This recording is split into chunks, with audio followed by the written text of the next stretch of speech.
Chat. I was busy promoting the episode on Discords. But that's not the point. We're not here for that. We're not here for. You know why we're here for. Ladies and gentlemen, ladies and lads and ladies. Welcome to another episode of Lorcana After Dark, episode number 6. I'm your, I'm your host. I'm very quiet. Don't tell me that. Don't tell me that, chat. Don't tell me that. But ladies and gentlemen, how about that? Do I sound better? I hope I sound better. Maybe do I sound too loud now? Uh-oh. There we go. Okay. Ladies and gentlemen, welcome to another episode of Lorcana After Dark. I'm your host, yours truly, YBreezy, here with another episode. Number 6. We already made it to 6 episodes. We got phenomenal guests in the show. There's so much to talk about. There's so much to discuss. There is a lot that we need to be kind of covering, especially with the shape of Inklands coming over and taking over the game.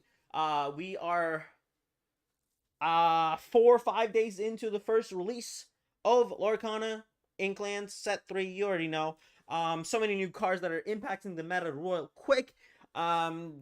Just the decks that we're going to be discussing is going to be a little bit different than the Ruby Amethyst that we've seen over and over and over again.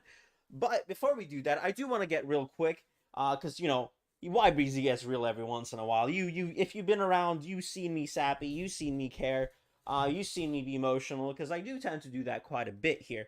But I messed up today. I won't lie. I did mess up. Hi, Jake. Hi, what's up? Remember you? Yeah, dude. You're a sub-a-rooney, bro.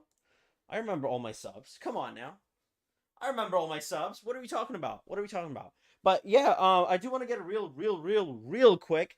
It's one of those things where I messed up today. I did. I was like, well, I gave a guest a spot on the 29th, but I said March. And I didn't realize that until today. So I messed up. I'm going to take full responsibility for that for sure. And that's something that I messed up and I'll be okay with forever. So, but yeah, I was like, I'm so sorry, I forgot. So I went on Twitter today. I was like, I messed up. I apologize. Does anyone want to be on the show? And I am overwhelmed. I genuinely am overwhelmed with the love and support that people got, like DMing and messaging me regarding all the things that has happened.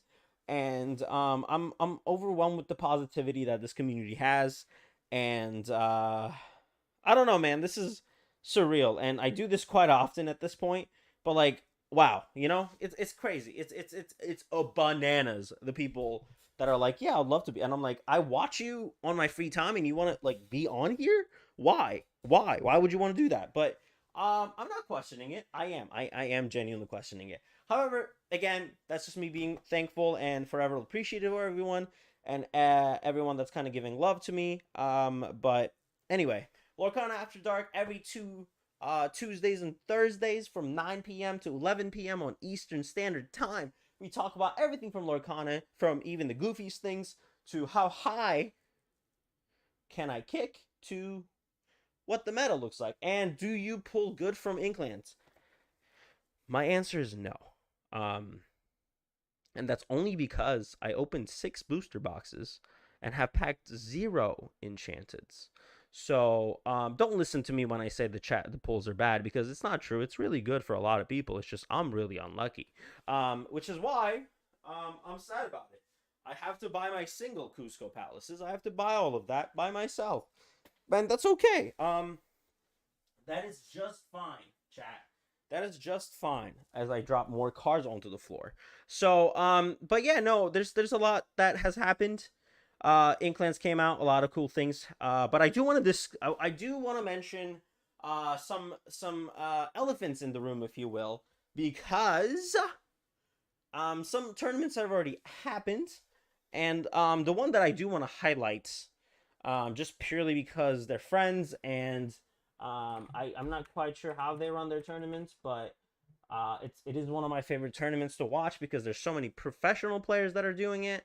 And I do want to highlight that as much as I can, just purely because I think if you want a high level gameplay, you do want to go into a higher level of conversation in the sense of like who's in the event and all that stuff. And I think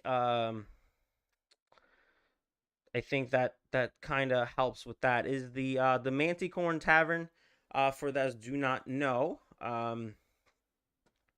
But da, da, da, boop, boop. Okay, so we're gonna kind of move these a little bit. So, Manticore, shout out Manticore. They did their tavern is every Wednesday, I believe. You can join it, all that fun stuff. But I do see a little bit of a problem in the top 5 or the top 4, if you will, for those that matter. So there's another big bad in the room. I don't know if you noticed this, but there's a lot, and I mean a lot, of emerald steels on the top, and not a lot of ruby amethyst, which is really nice. Which is really, really nice for those who are tired of seeing the same meta over and over and over and over and over and over and over and over again. But, however, so yeah,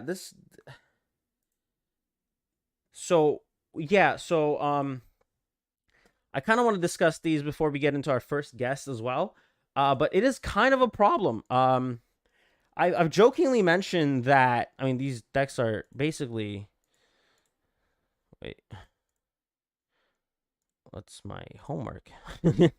That is homework, ladies. Wait. Why doesn't it work? But yeah, so the thing with this is, it's yeah, Emerald Steel is a really big counter, for sure. But, with that... Are these decks the same? Oh. Oh, wow. Okay. So, yeah, I'm going to talk about this deck. They're all the same. They topped quite a bit. And, chat, it's really good. Yeah, it's really solid. Yeah, it kind of breaks the game. And you don't even need John Silver anymore because you don't have to worry about drawing a lot of cards because you don't get there at all. You don't need to draw 7 more because the game is over, because we have cards like Ursula. We have cards that are breaking the game. Shout out. Wait, hold on, chat. Someone needs to point out when I do dumb things, okay? Okay, cool.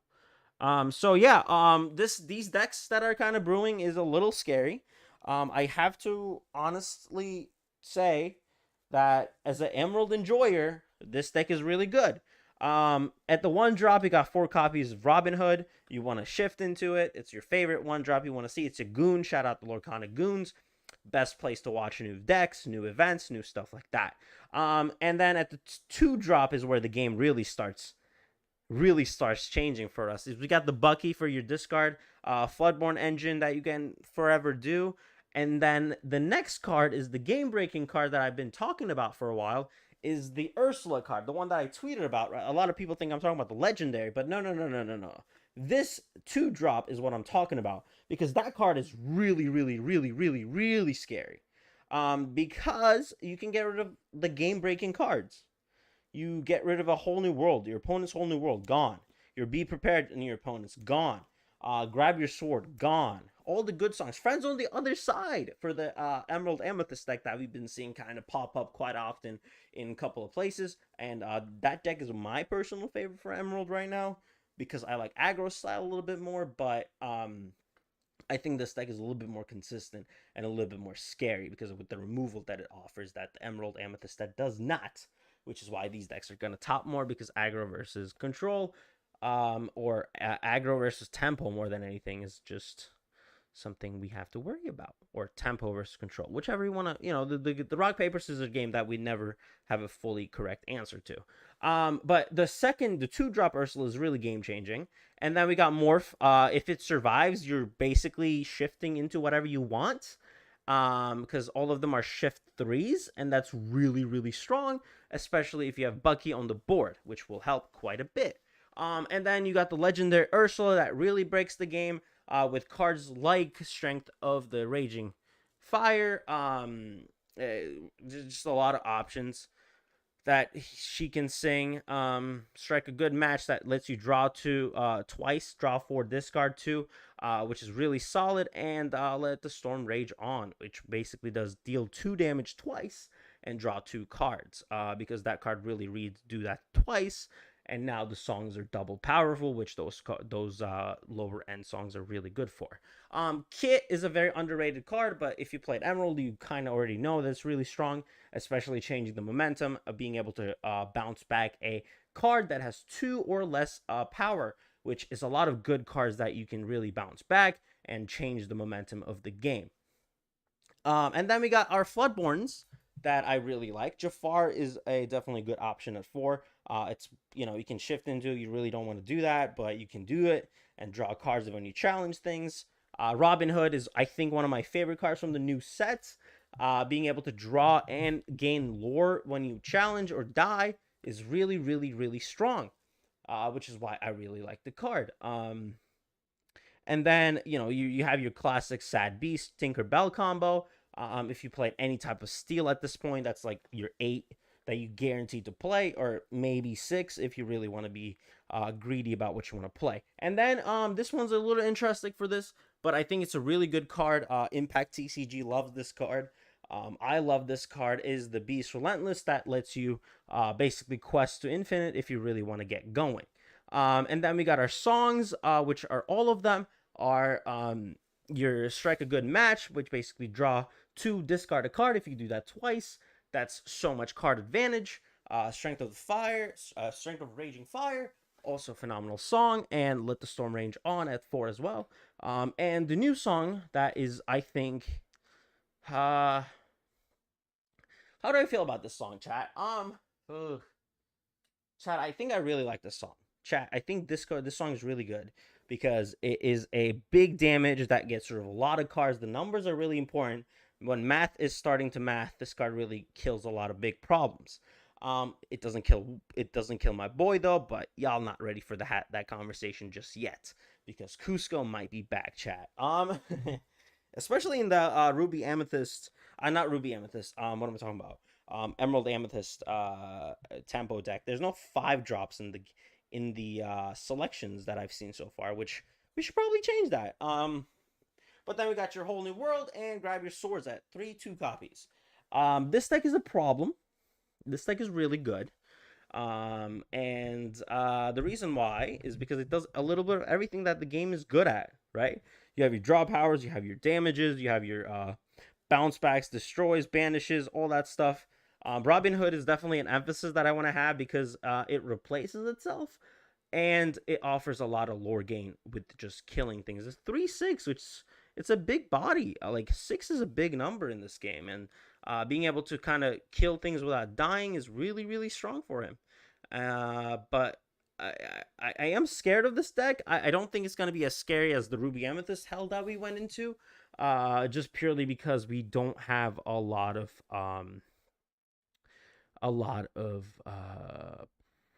options that are good because the set is new. So there's just going to be a decent amount of changes that we're going to see in the first couple of weeks. But this deck is definitely something that you should either be scared about bringing into your locals, seeing into your locals, or if you want to win, definitely bring it. Because OP talk is going to happen in a couple of minutes, and that's something that I really care about, especially for that Stitch. So chat, yeah, it's something that we should definitely consider as a deck option. As much as I like this deck a lot, but honestly, the fact that Emerald is rising, chat, makes me really happy. Chat, I have to talk about my love for Emerald real quick. So for those that don't know, I've been playing the game since the game came out. I was lucky enough to get a lot of booster boxes, open a lot, get enchanters, sell enchanters, buy new cards, sell new cards. Got my collection quite easily. Kind of moved in. Luckily, didn't have to overpay. So yeah, Emerald Amethyst was a deck that I played and brought into my first 1K that I ever played. I got to top 16, which is voice crack, chat. Chat, we just did a voice crack. Chat, what? He's a teenager boy. Also, he's a teenager. He's not, but he is. You know what I mean? Like 24 years old, see with a voice crack. That's tough. That's really tough. Uh, but yeah, so Emerald Amethyst coming back and kind of shaping up to be one of the scary stacks is really exciting because it's a control, it's a tempo style that I was really familiar with very quick. Boom, baby.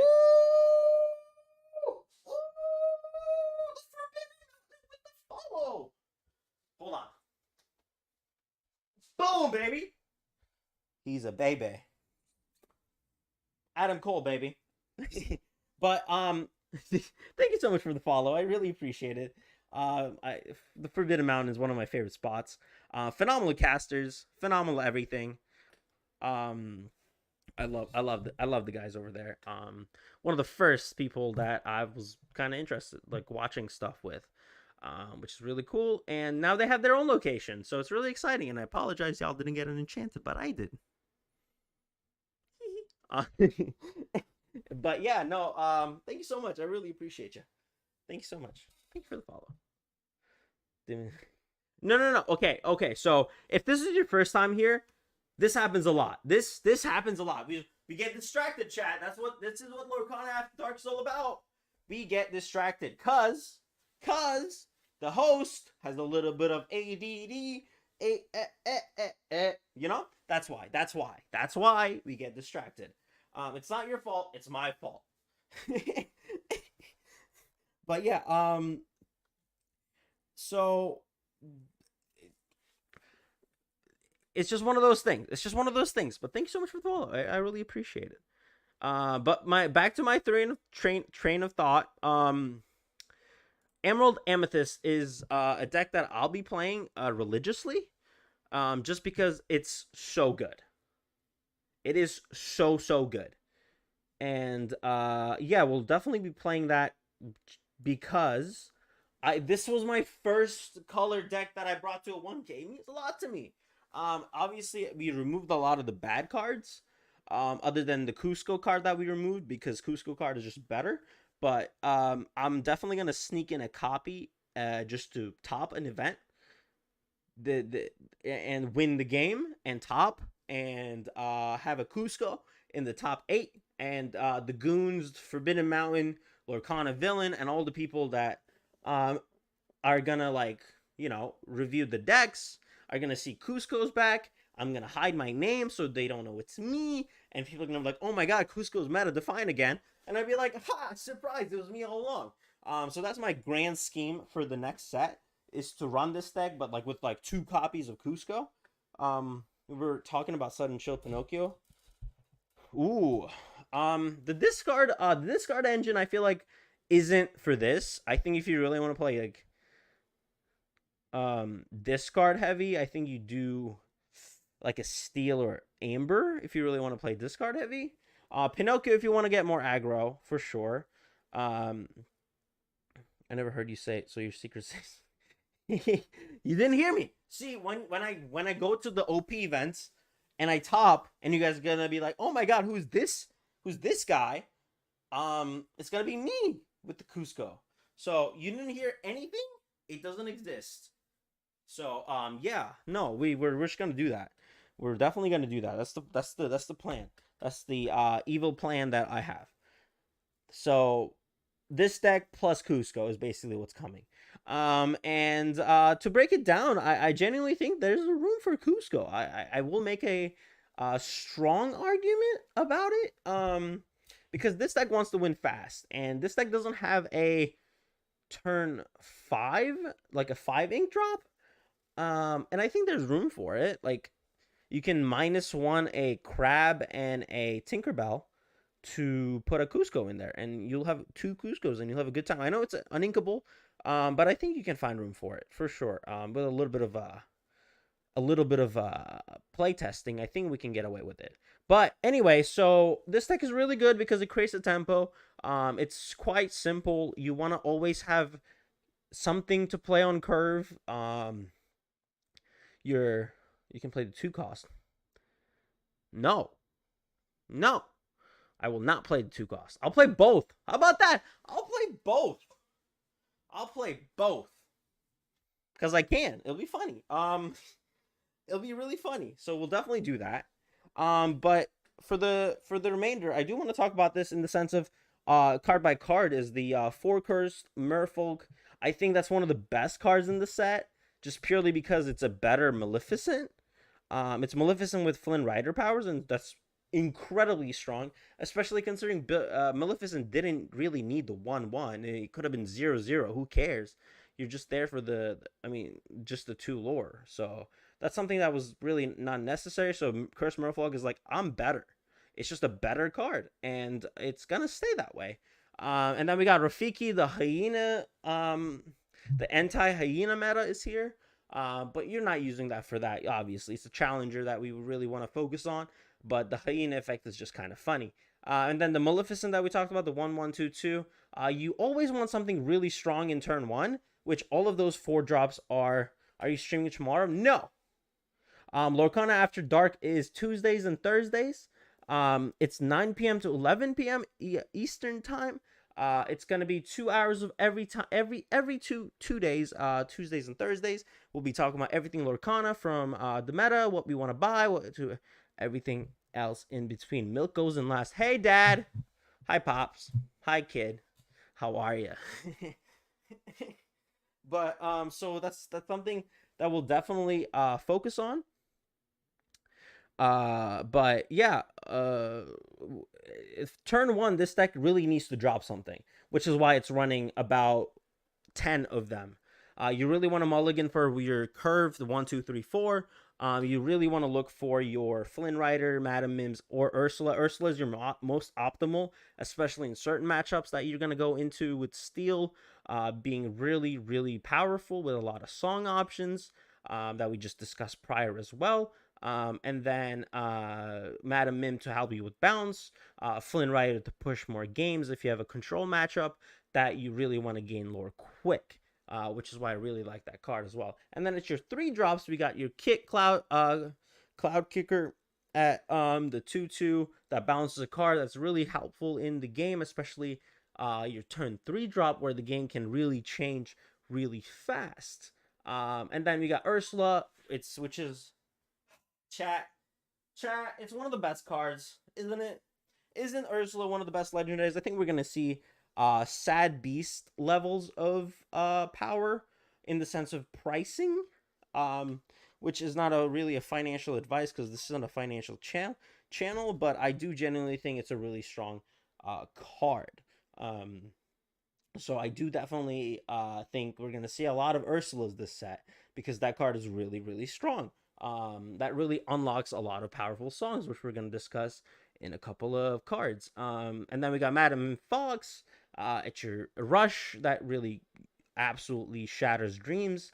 It's a really strong card. Picked up your 4th foil? Wow. 4th? Wow. That's like as good as getting enchanteds at that point. That's like 4 enchanteds. How much is... Wait, hold on, chat. Now I'm gonna get distracted, but I'm curious on how much a foil Ursula is these days. And then we got, Crab. I think this, like, Crab and Tinkerbell we're cutting. I think that's the plan. To play Cusco's the brown, the purple, the amethyst one, and then the potentially the emerald one, but I don't know what else I would cut, just to prove a point. So we'll see how that goes. Merlin Goat, one of the best cards from set 2, makes a reappearance.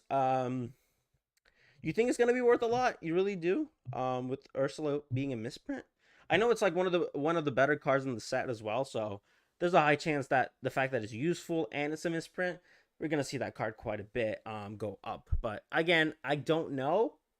I'm not gonna suggest buy more or sell, but it is a really cool card, and I always believe you should get 4 copies at the price point that you think is good.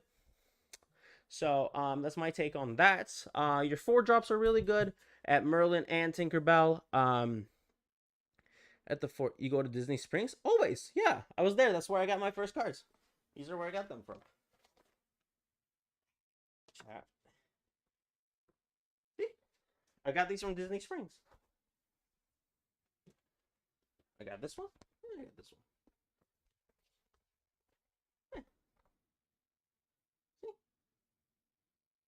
I really like this one the most. But yeah, I go to Disney Springs all the time. And then we got one of my favorite cards of set 2, which is the Rabbit Merlin. And then how much were the retail? $30. Highly recommend copying them, but they're sold out by now.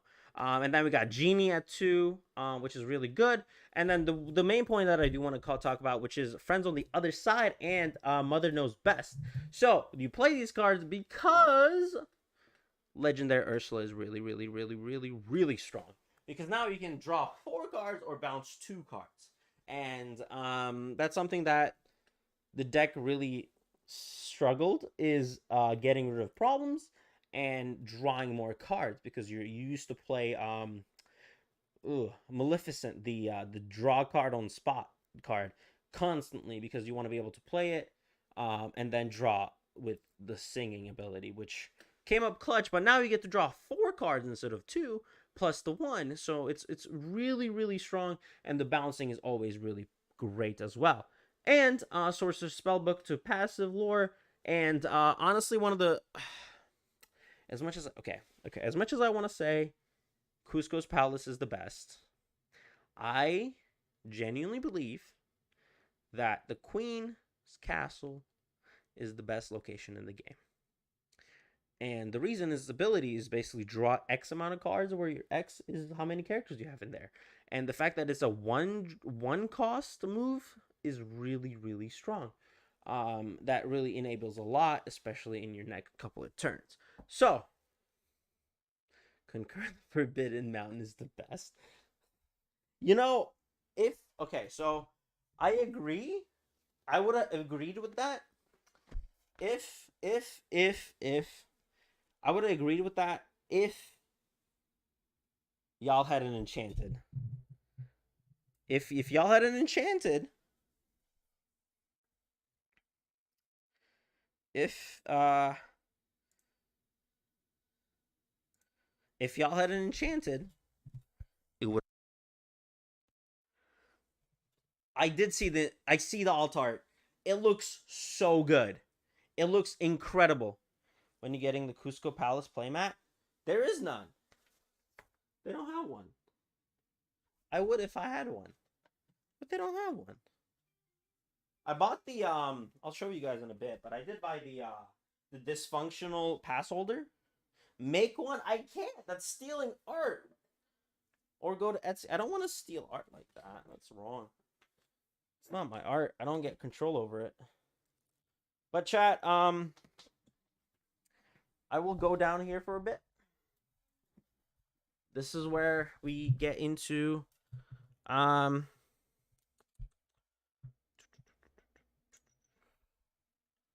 boy. This one. Yeah, I have that one. I do have that one. That's the one I have.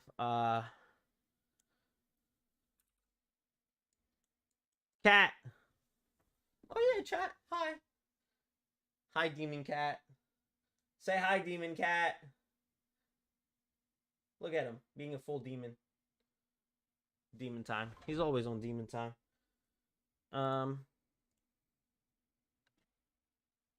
But yeah, no, wait, let me can I pull that up actually? Yeah, I can. Sweet.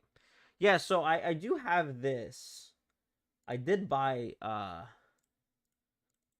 this. I do have this. This I own downstairs right now. It's huge. I have the big one. So it's really, really big. It's really fun. I really like it, and you should buy one too from dysfunctional passholder.com. No, not a sponsor. They have no idea I exist, yet alone I bought their stuff. So yeah, it's really fun. It's one of my favorite playmats that I bought in a long time, and for obvious reasons, obviously. Lorcana's cards are great. Yeah, you can get the cards too. Yeah, absolutely. Again, it's something that I always promote and love. These guys are phenomenal, and you can get the cards too. Can I get this? Can I see the cards? I can. Oh yeah. Let's go. Yeah, look at these. Look at these cards. Like Pumbaa, Mermaid Girl, Elsa, Alley Street Guy. The names are different too. It's quite nice.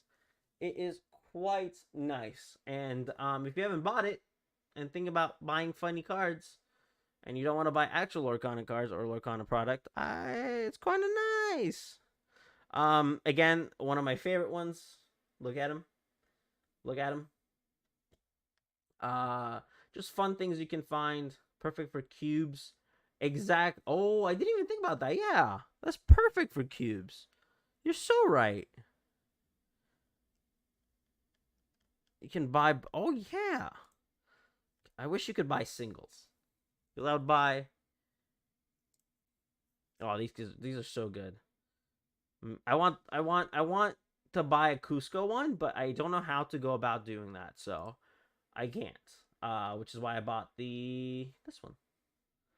But you know, there's more options. Get this binder when it goes in stock.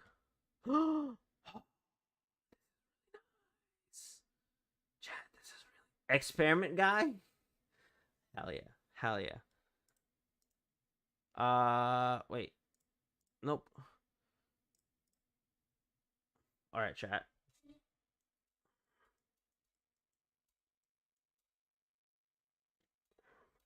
Yeah, these decks are really strong. These decks are really, really strong. Ooh, hydrate. Ooh, hydrate.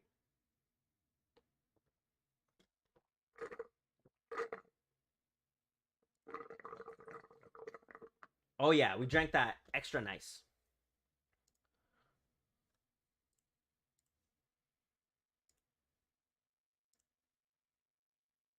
Okay, cool. Cool.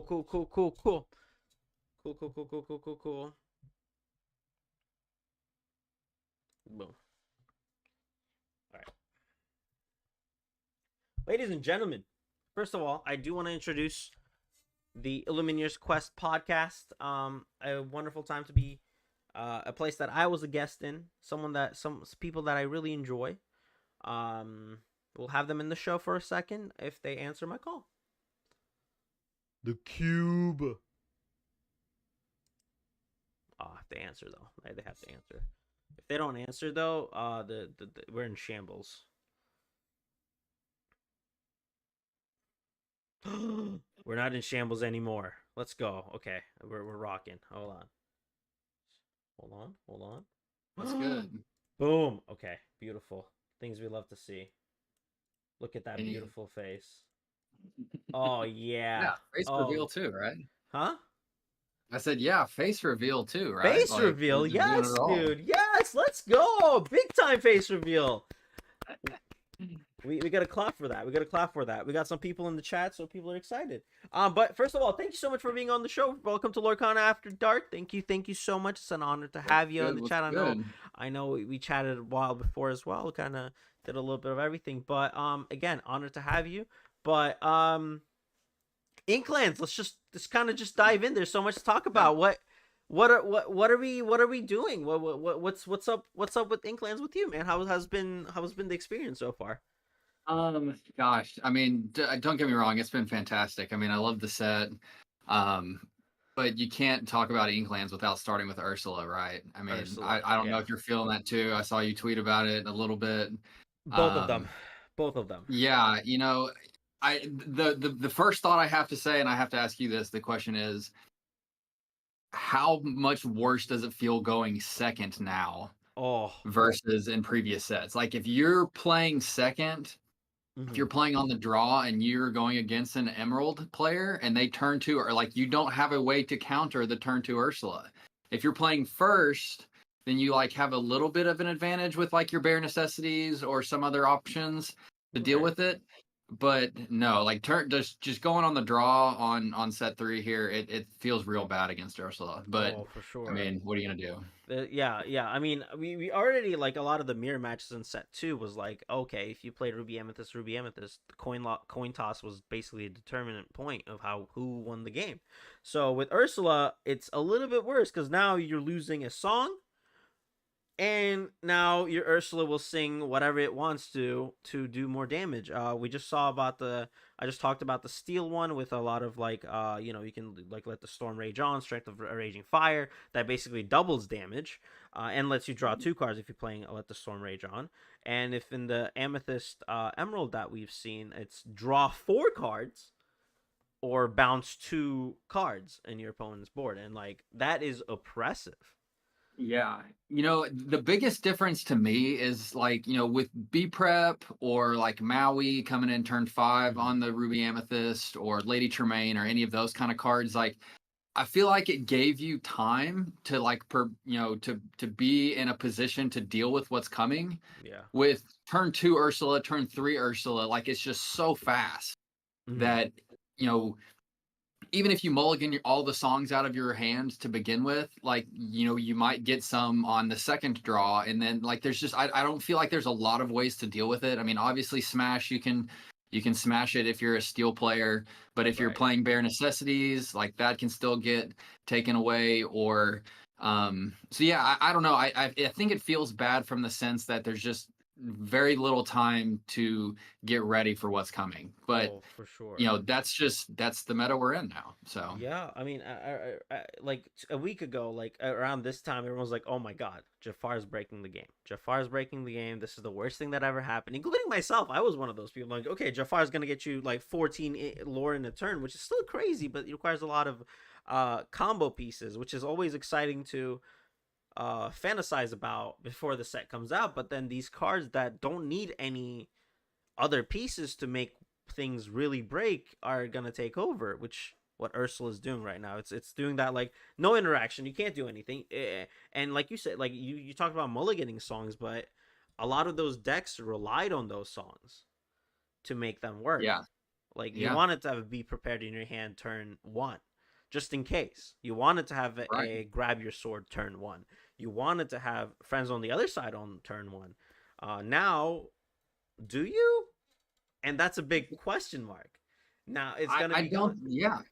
I don't think you do, right? I mean, I think you're seeing a lot less, or you're going to see a lot less reliance on the actions and more like on play abilities from characters. Mm-hmm. I mean that seems like the natural progression. If Ursula continues to be as oppressive as it is, Yeah. to piggyback on the Jafar conversation, I mean, you can deal with that early, right? Mm-hmm. Like you can potentially Ursula one of the Yeah. whole new worlds away, or grab your swords or whatever it might be. But at some point they're going to hit one, and Yeah. when they do hit one, they could potentially hit another one, and then they could get the 14, like you said. And so like you can deal with it a little bit, you can deal with Mm-hmm. it up front, but I think what I've been trying to do is to just be less reliant and kind of go the Mufasa route, like we saw in chapter 2, and be Mm-hmm. much more reliant on the characters and the on play abilities and things like that. And um, I don't have. There's still like for physical cards, there's still a few I need, like key steel cards like Robin Hood. And so this last week at our local league, I was playing a Perdita deck because Mm-hmm. that's what I had. You can go kind of quick and try to outrun some of the Ursula Right. nonsense. And so I think there are counters, but I think it's just way more annoying because it's so fast into the game that you have to deal with it. Yeah. And like no counters, right? There's no negation. There's nothing. You just kind of, all right. You just gained a card advantage and then some. And that's yeah. And you said Mufasa. So are we bringing the Green Fasa deck or Ruby Amber deck? What are we? What's the Mufasa coming for? Because I love me Mufasa decks. I've Yeah, I haven't rebuilt my Mufasa yet. Like I said, I played Perdita this week, but Green right. Fossa is definitely the way to go, I think. I have a next Because question. you have those Ursula options then for yourself as well, to go with your own bare necessities to Right. deal with some of their Ursulas. Right. Um, Plus, then if they decide they want to double sing, a damage song, you can deal with that with Mufasa. So I think green is definitely the most annoying thing. We haven't Oh. even talked about Kit. I think Oh, Kit Kit's huge. is way bigger than most people realize. The I think tempo. Oh. it yeah, I think it really like has made me rethink, like, do I really want this card in there because it's got 2 strength, especially like late game big bodies, like Ursula from set 1, for instance. Like, is she fantastic? Yes.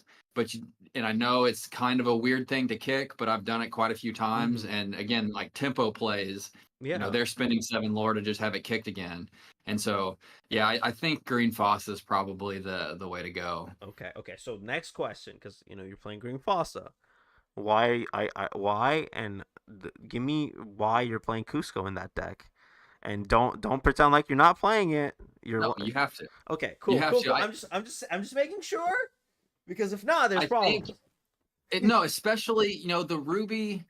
The Ruby meta has definitely changed. I mean, I think you still have the removal. The new Madame Medusa is very annoying. I will say that, especially like when we're What's in the the very problem? much more aggro realm of playing these days, Absolutely. right? Yeah. Um, so she takes out the majority of stuff we're trying to play. And so Cusco, I think, is in that We're realm so of back. of countering that, right? And So then back. if you're playing a Mufasa deck and you're going potentially more wide, because again, I think, on the Mufasa side, you're a little bit more aggro.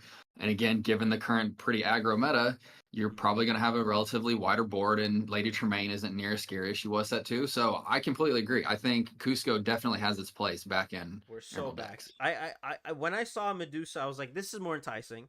But there's one guy that's not gonna be worried about it, and it's my guy. So yeah, That's no, I'm true. I'm very excited to see that Emerald get that love back. I know Zach Bivens in Illumineer's podcast on Monday was like, Emerald's the first time it's reliable, and I'm like, you hurt my feelings, but you're not wrong. And we're so back. The Green Fossa is a viable option. The Green Amethyst is a viable option. The Steel's an option. Now it's like, why not play good cards Emerald? And it's very fascinating to see that shift from the big bad we had in tier 0. And Yeah. Yeah.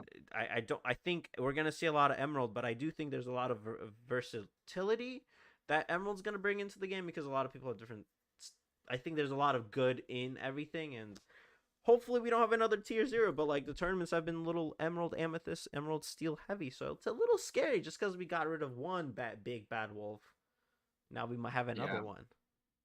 Yeah, it feels like they, and for some of the inks, like Steel, for instance, you just said that. I mean, a lot of the core pieces for Steel have been around since set one, Mm-hmm. right? Yeah. You got your Tinkerbells, you got your Grab Your Sword, your Whole New Worlds, like all of that's kind of been there forever. Right. Same thing. I mean, Amethyst, definitely had its heyday in set two.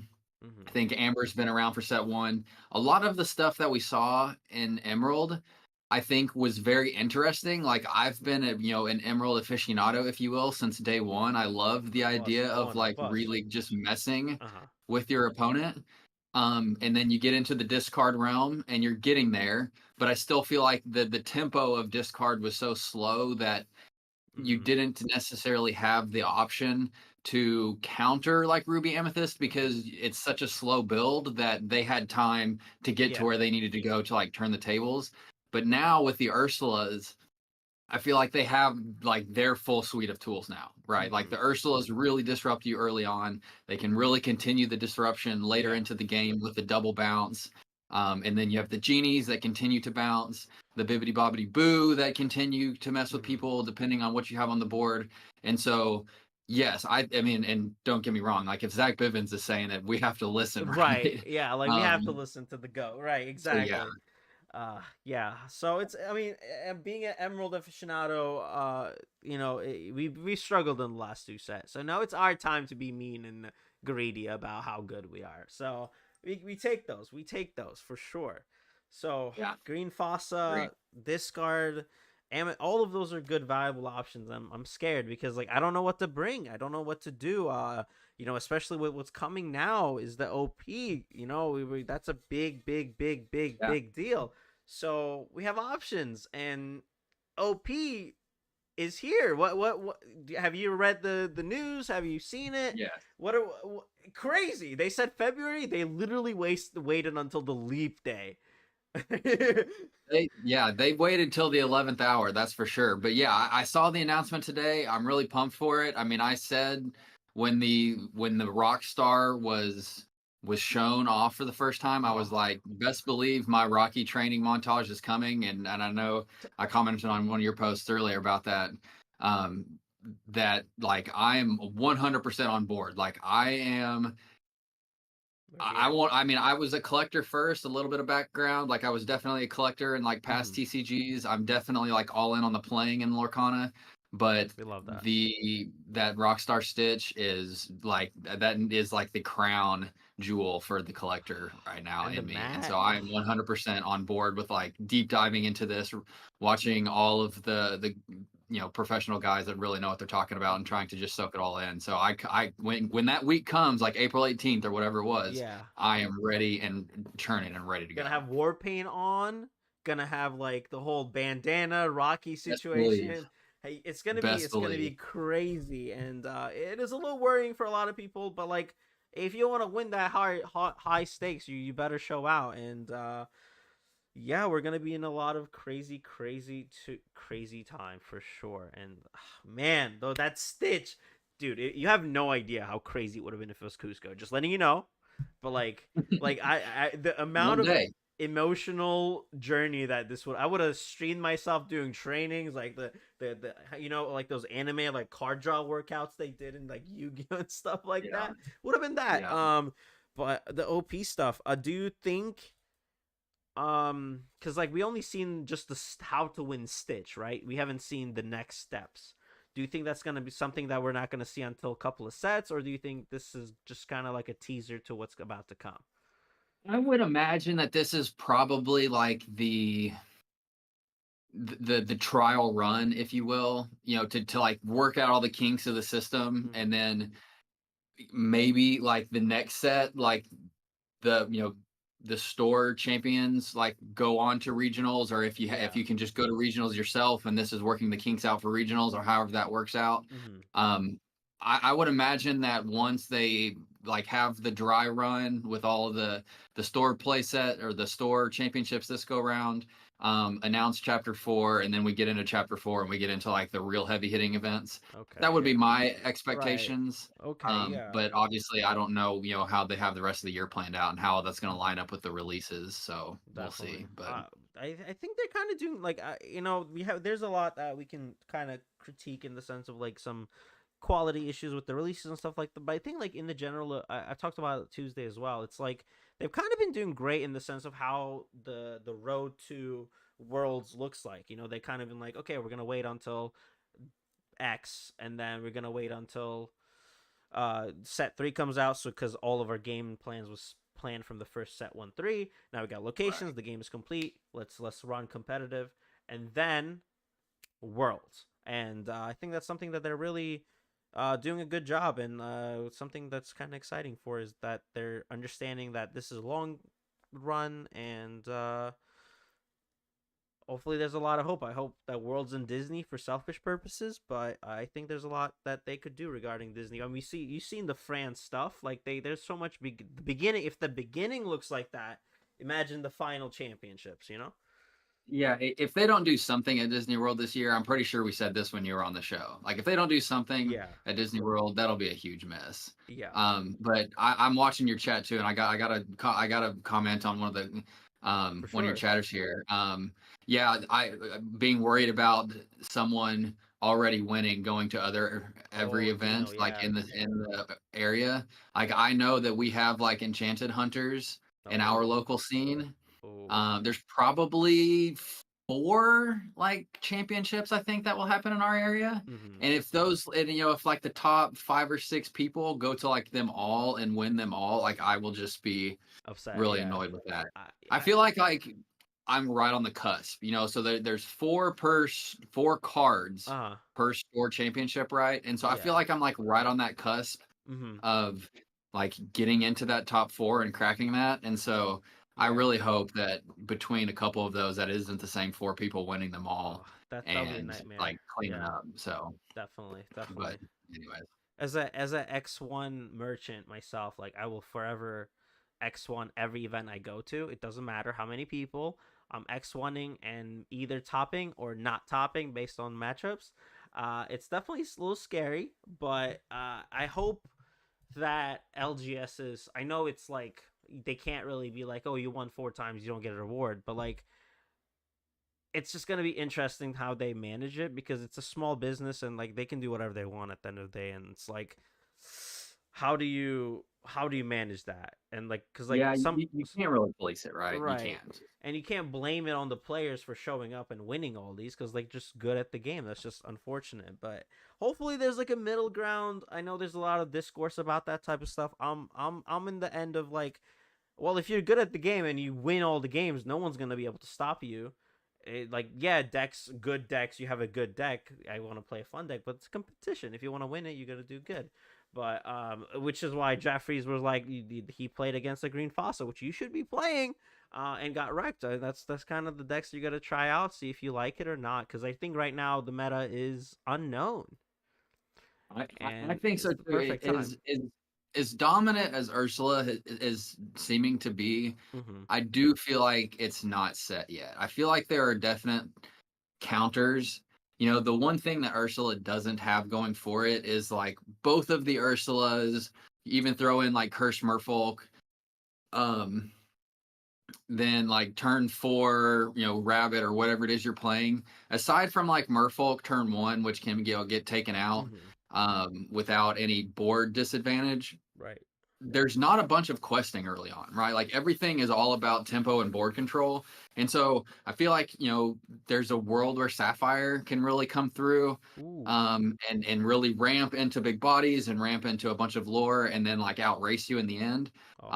I'm unfortunately not a Zach Bivens or a Steadfast or a Zephyr that has all these brain cells to go figure all that out. I'm a net But deck I goblin. I feel like get you. there's a world where you can really get a counter there. I Oh, just don't for know what it sure. is yet. Yeah, it's okay. We just gotta wait until those goons to show up and like decided to be like, all right, this is the best deck. Have fun, and we're like, all right, I'm just gonna copy it and X1 every event I go to, and it's yeah, Zach with the Steel songs. I know RMB just posted his Steel Sapphire deck with like a complete different set list. Like no Fishbone Quills, no Bells, just an interesting matchup with Grandma Tala. So hopefully we see some more variety because I think we've come into an issue with like set 2 where people started not showing up to events because like, oh, I know I don't want to play 9 hours of Ruby Amethyst. So Yeah. meta's brand new, everything's gonna go great. So hopefully we'll set 3 gives me a lot of hope, lot of hope. But it's just all fun. It's all a good time, and we're just gonna learn what decks are gonna break the meta. Yeah, you know, I think it is still ever evolving. I think there's a lot of potential. You know, even you know, I think there's so many tools, right? And I think Mm-hmm. again, we said this when you were on the show a couple weeks ago that the more cards we add in, the more just potential there are for these like crazy combos. You know, I still think the Relentless Beast loop with Tiana's Bayou and Sheriff of Nottingham, Strong. like, is that kind of a crazy combo? Sure. Like, is it something that's gonna, you know, be incredibly consistent and Right. just completely obliterate your opponents every game? No. But again, when you're playing steel and you have all the steel tools and you have a lot of those new emerald stuff that's coming out that we've already talked about as well, I think there's some potential there. And so all of that to say, is Ursula going to be the end all be all? No. Is it incredibly annoying? Yes, but I'd like you, to your point, I don't think it's fully developed yet, and I think in Mm-hmm. probably, you know, 2 to 3 weeks we'll really start to see some solidified stuff Oh, come for sure. and really see where this set's going to end up. Oh, for sure, and that's the fun of it, right? That's why we fell in love with the game. That's why these goofy characters got us in the first place, but not actually Yeah. goofy because he has no good cards. But yeah, I mean, Dino's right here saying also like people are about to travel for these stitches, and that's also a Yeah. different conversation to have as well. Like how much, because we don't know the value of these stitches right yet, like at all. We don't know if it's a $100 card or a $50 card or a $20 card. Who knows? And that's also going to play a huge impact as well because like right now the promos from the league they're like, I don't know, like $5 at most because it Right. didn't take any work. So that will also play a big factor. We don't know how much they have. We don't really know because they said 4 per event, but like how many events are going to be there available, how many times they bought this. So there's a lot of factors, but it's just the meta is going to shift very soon, and I think before we get the OPs, I think that's when they're going to truly settle, because the online tournaments, all of the other options. I think we're gonna really see a pattern really really soon. Like the Manticore event saw a lot of Emerald Steals, while uh, the 1K saw a lot of Emerald Amethyst. So it's gonna change it a little bit, I think, and it's really exciting, man. It's really exciting, but yeah, that's kind of the OP talk and everything else in between. But before I kind of let you go, this is kind of one of my favorite things to do, because this is the last thing you're gonna be discussing, and I think people I want to get to highlight who you are and why and how Lorcana happened in your life. So what Lorcana, why Lorcana, who Lorcana, how Lorcana? Go ahead. Yeah. Um, like I said, I've collected TCG, mainly Pokemon, for gosh, I mean I still have my set one Charizard. I mean that's all you really need to know since then. So always kind of been in the card game space, loved it a lot. Massive Disney fan. I think that's obviously where a lot of this Lorcana stuff starts too. And then so you bring those two things together. Oh gosh, yeah. I mean, you're showing me up. I wish I had mine handy right here to do the same. But yeah, I think the love of Disney, obviously like turned me on to Lorcana and made it really interesting. And then my Lorcana Illumineers Quest co-host, shout out Jake, we got together, and he's a big Disney fan too. We're like, we have to learn how to play the game. Like we have to like actually learn how to play this one, and got on board, probably 6 or 8 months before Lorcana released, and like really started to say like, okay, this is something we're going to do and get to do together, and like have game nights and that sort of thing. And then we just jumped on board and like fell in love from there, and started the podcast to just have a bunch of fun with each other, because we couldn't stop talking about it. To give us basically an outlet to do so. And and then since then it's just been a whirlwind. I love other like kind of strategy games. I'm going to date myself here, like chess, even in chess kind of games like that. And so, getting into just, more strategy based games and really just trying to figure all the meta out and all of the different mechanics and everything has just been a lot of fun to learn. So it's been great. Obviously the Disney aspect of it. I'm shouting out right now for all of your community too. Baymax, whenever he comes on board, We need I'm the Baymax guy. You're the Cusco man. I'm not trying to take that crown. I'm just taking the Baymax crown. Okay. So You might have to find the goons whenever he for comes. it, but he has the goons, but he loves Baymax, so you might have to. You guys have to figure that one out. I know he was like, I need the Baymax in my life too, so like, you and him need to figure that one out. I'm just the llama guy, so y'all gotta. Yeah, we'll have a Pixelborn Duke. We'll duke it out on Pixelborn to take the crown on that one. That'd be amazing. All right, yeah, no, phenomenal. So Baymax is what you're looking for. Is that like, I need this in my life more than anything else? Yeah, if I had to pick one, it probably would be Baymax, just because Big Hero 6 is the property I want most. Okay. And he's definitely like your iconic character from Big Hero 6, right? Like I love Hero and I love all of the rest of the team, but Baymax is like, the mascot of the group, right? And so Baymax is definitely numero uno in my book right now. Oh, that's amazing. Yeah, I hope we get it. I hope we do soon. My theory is that we're gonna get that in like, it's a TCG at the end of the day, so they love their themes, right? Eventually we're gonna get themes based on like things like space and like all that type of stuff. I think we're gonna get that series and that set whenever we get to the space, because like this set was about adventure, pirates, ships, and all that stuff. So we got that. I think in one of those theme sets, one of them is gonna be up above in the space, and I think he's the perfect shoo-in for that. So that's my little tinfoil hat take on it. But yeah, that's kind of all I had for you. I appreciate your time. And before I let you go into the wonderful night, I want to thank you so much for being on the show. Thank you for just wanting to be in chatting. It was a blast. And I'm gonna kind of do this on public, so you have to say yes. I would love to be back on your show. No, I'm glad you said that, because we've got probably the next 6 weeks planned out, but we need somebody to like finish out the the set again, and like once we get into the organized play stuff. So yeah, we got to have you back on about that time. And then Yeah. same for you. Like you got to have me back on. Like I can talk about Lorcana all day long, and You're back. friends You're and back. family. Yeah. Yeah, friends and family get annoyed with me all day long because this is all I talk about, and so having a place to call home is all good. So yeah, have me back anytime. Oh, of course, you have a forever spot in the Topia in Lorcana After Dark, sir. But last couple of things. How can people find it? How can people listen to you? Where can they find you? Yeah, appreciate it. Yeah, Illumineers Quest on all major podcast networks. Spotify and Apple Podcasts are obviously the two big ones, but if you're listening to any of the other ones too, we're syndicated everywhere.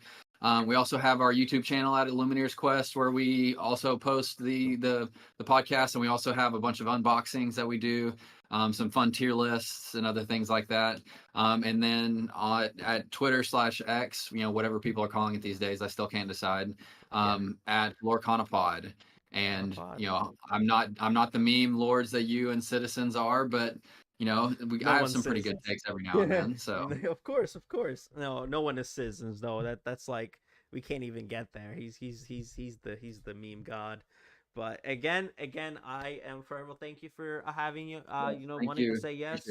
And I'll see you around, man. Have a wonderful night. And again, thank you so much for being on the show. Yep. Appreciate it. You too. Have a good night, everyone. Bye.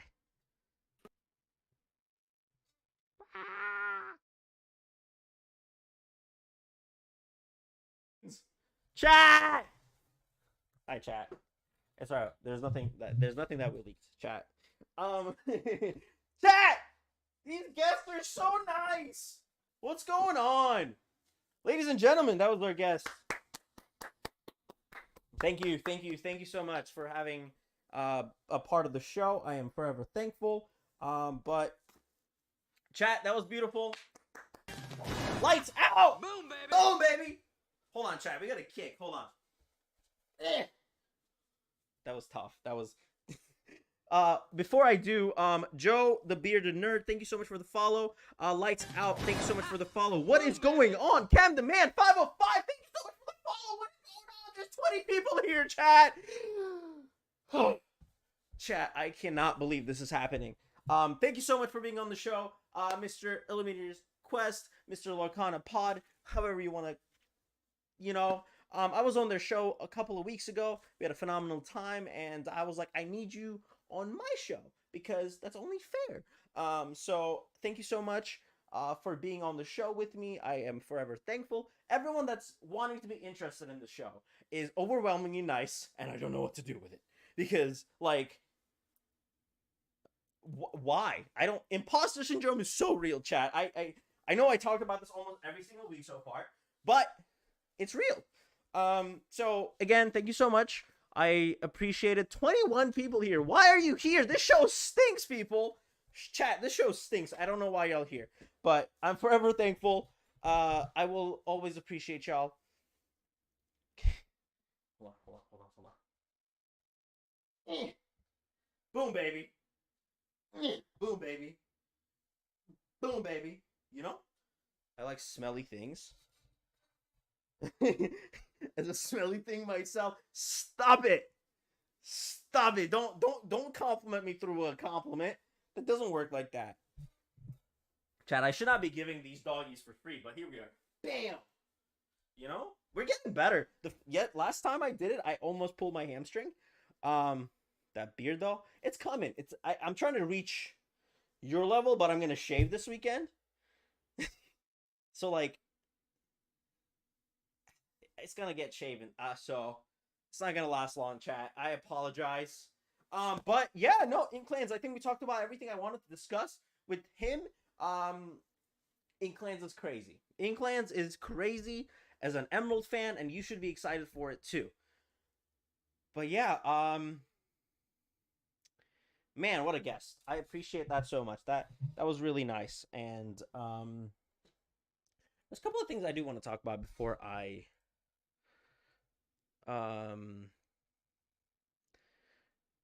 I kind of get into the next guest. What was I talking about? Yeah, no, important conversation here. Chat. Have this We're gonna have this real quick. Chat, this is as real as it gets. I'm gonna get. Hold on. I gotta get Drake close. I gotta get like Drake level close. This close, right? That's how Drake got close. Chat, in Lorcana community, we're not gonna have any drama. Okay, you hear me? Okay, cool. Yeah, chat, we did it. Chat, peace made. No drama. Cool. Oh, no drama. We did it, chat. I did it. I'm the forever. No, not the ad break. No. Chat, we can't peacemake if there's an ad. We can't do that.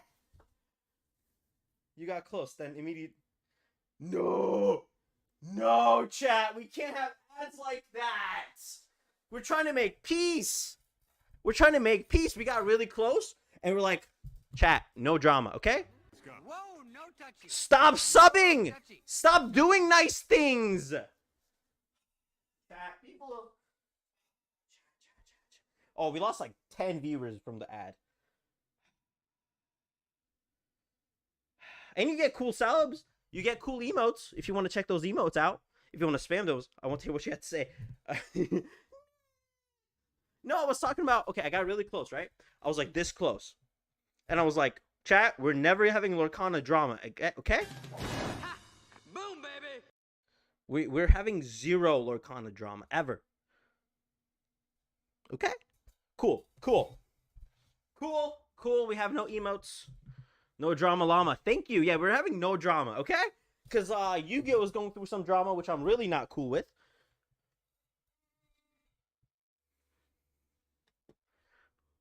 Wonderlands. I can't do that. I thought about it, but I can't. You know? You know why. I know why. 6 jersey. Thank you. It's actually a match worn. Go Solar Bears, baby. Solar Bears for life. I have a lot more. Wait, hold on. Let me hold on. Let me flex this real quick. Look, Jeffries. Look what I got. Look, Jeffries. Look. I have a Redman one somewhere too, but I can't find it. But that's okay.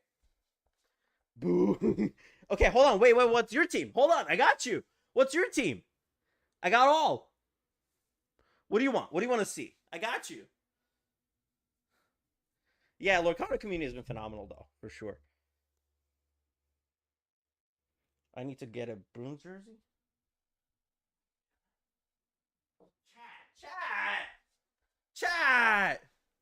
Chat. Philly. Wait, hold on. I got you. Wait, chat.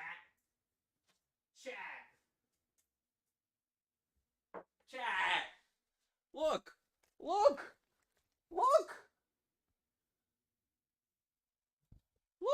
Chat. What about Disney-owned team? Ah, dude, I wish I had the Disney-owned jerseys. Those are so cool. Or formerly owned team? Oh, I don't have the Atlanta Thrashers. I'm confused. Welcome to Hockey Talk. This is the part of the chat we talk about hockey. Mighty Ducks. Wait, hold on, chat. He's not done. Wow. How does he keep doing this? Look.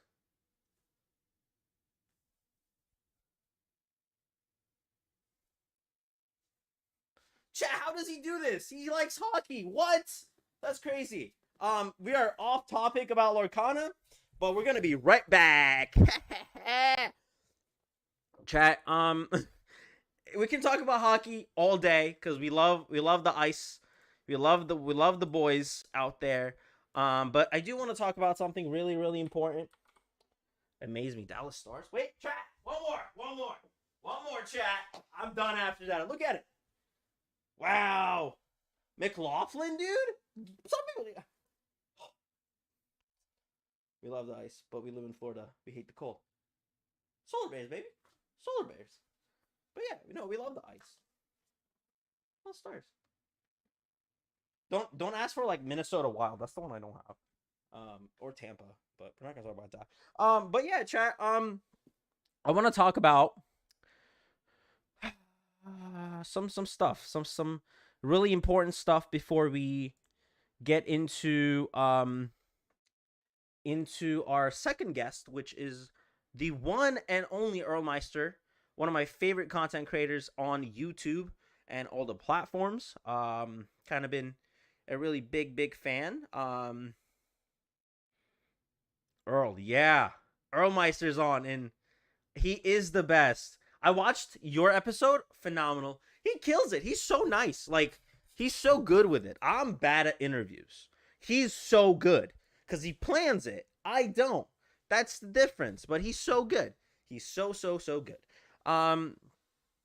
So chat. His intro was oh my god.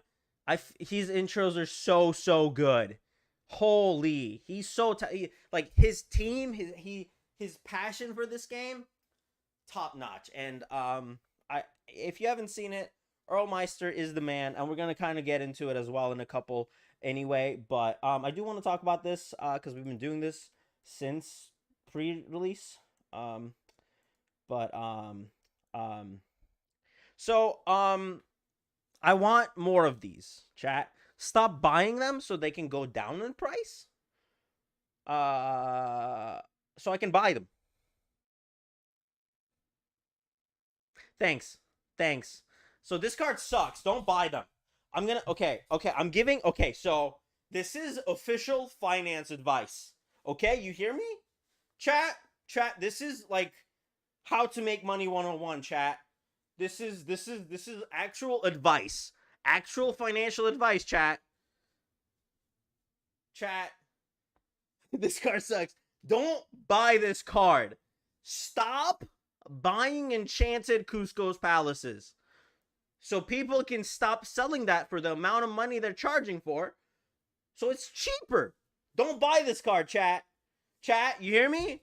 Anyone? Okay, so financial advice. I know that's a big problem. But chat, this is real financial advice. Don't buy it. Chat, don't buy it. Don't buy it, make money. You know? So I can buy them all.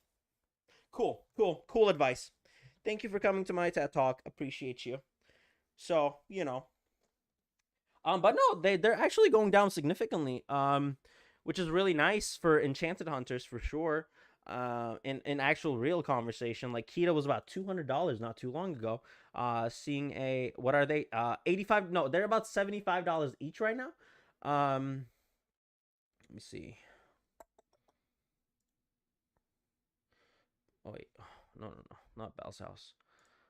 Oh.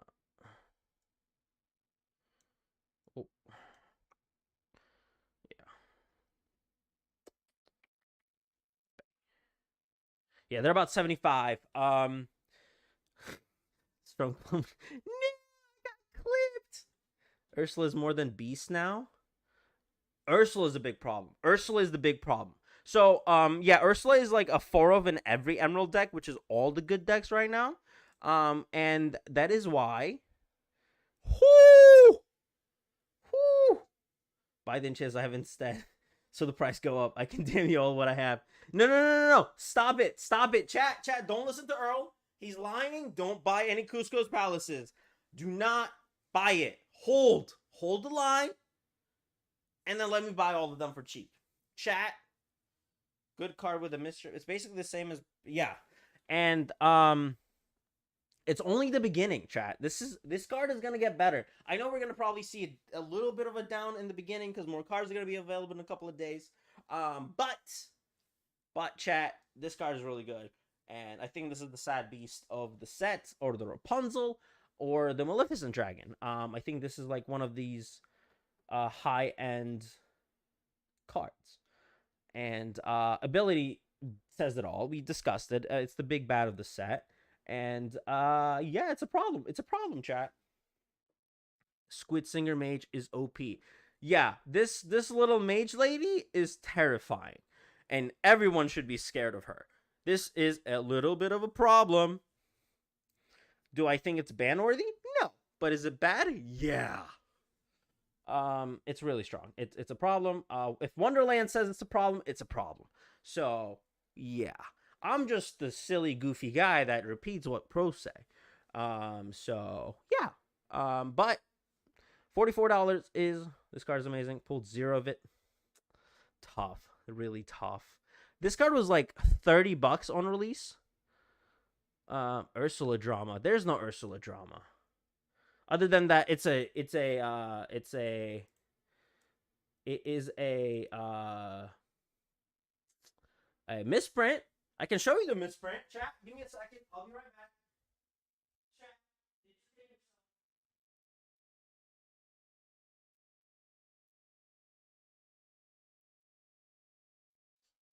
Chat, hold on. Did you entertain yourself?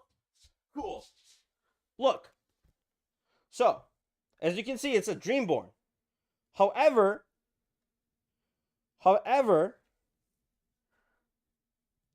oh, chat. It says Storyborn, chat. Look, oh. Storyborn. See that? See Storyborn? Yeah, it's not supposed to say Storyborn. So it is a misprint. I'm going to eat it. Ah. That would have been funny if I did that. I mean, if Fox was on the start of that card, that could have been $20. I mean, yeah, it would have had the Cusco treatment, right? No, it's $1. Wait, hold on. Let's do a Cusco watch real quick. Hold on. Cusco. Chat. It's only 95 cents? Oh, my boy. They massacred my boy.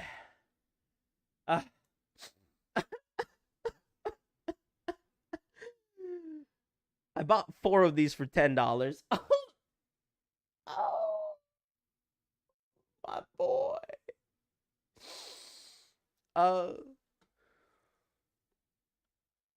No, I have not bought all the foils yet. This is so sad. I miss my boy. I remember when I bought for 7. Let's talk about lost card value. Whoa. We're not gonna talk about it. Yeah, I totally didn't buy like 2 Rapunzels for $60. We didn't do that. Chat, we didn't do that. No one did that. Why would you do that? That's crazy. Why? No. Yeah, no. Card values are crazy. Which is why sometimes it's okay. Hey, it's back up to 30. Yeah, I mean, I can buy 2 for a price of 1 now, but yeah, we're not going to talk about how it was potentially $200 to buy a playset. That's totally not a problem. That's something we don't talk about. But yeah, no, this card is really good. And for $45, it's not like, it's a 4 of, and that's a little expensive. Which is a little scary. But hopefully it goes down in price. But I don't think so, because also misprint. Also, it's a good card. Also misprint. Also an enchanted. Oh, this card's a problem. Man. So yeah, that's Thursday night market watch. Dragon Ball card game came out, which like do we care? I mean, Dude TCG is streaming again, which is really cool. But only for 1 event. Doesn't feel good. Yeah, it's a little expensive. But it's just yeah, I don't think it's just a good card for the meta. But being a 3 booty can be easily removed. But the misprint is a huge. Yeah, I think misprint is huge. And it'll be really interesting to see what the misprint prices go for. Just purely because who knows, right? And we don't know when they're gonna fix it either, because who is the I would like to see if the retail stores have the different packs, because then we're gonna really see a difference in the misprint versus not. Like if the misprint is like significantly different, I will sell I think most of the I mean, I have a playset, so I'll sell 3 of them, buy 3, and then make the profit. I think that'll be my take going forward, just because I would like to have 1 at least misprint. But we shall see. I would like to be hopeful that it doesn't go up significantly, but misprints are weird, so we don't know. And a big downer of the set is the Jafar, that including myself, I'm not gonna lie and like pretend like it was crazy. I was the one of those people like, oh, this card's a big problem, which it is. It definitely is a great problem to deal with. But it's not $40 anymore, chat. That's pretty good. That's a big deal. That's definitely a big deal. That's something that we discussed, including myself. Sometimes you gotta be wrong. You gotta be wrong. I said Pag Tactics was one of the best cards in set 2. And Jafar is a reasonably balanced card, not overpowered. Yeah, it's a great card. I do like it. I can't wait to give my hot take on Jafar. Ooh, we got hot takes in the chat. Next time on DBZ. Ooh, little spoilers for the next couple of shows, though. Well, that was a hot take, little Pack Tactics. Hey.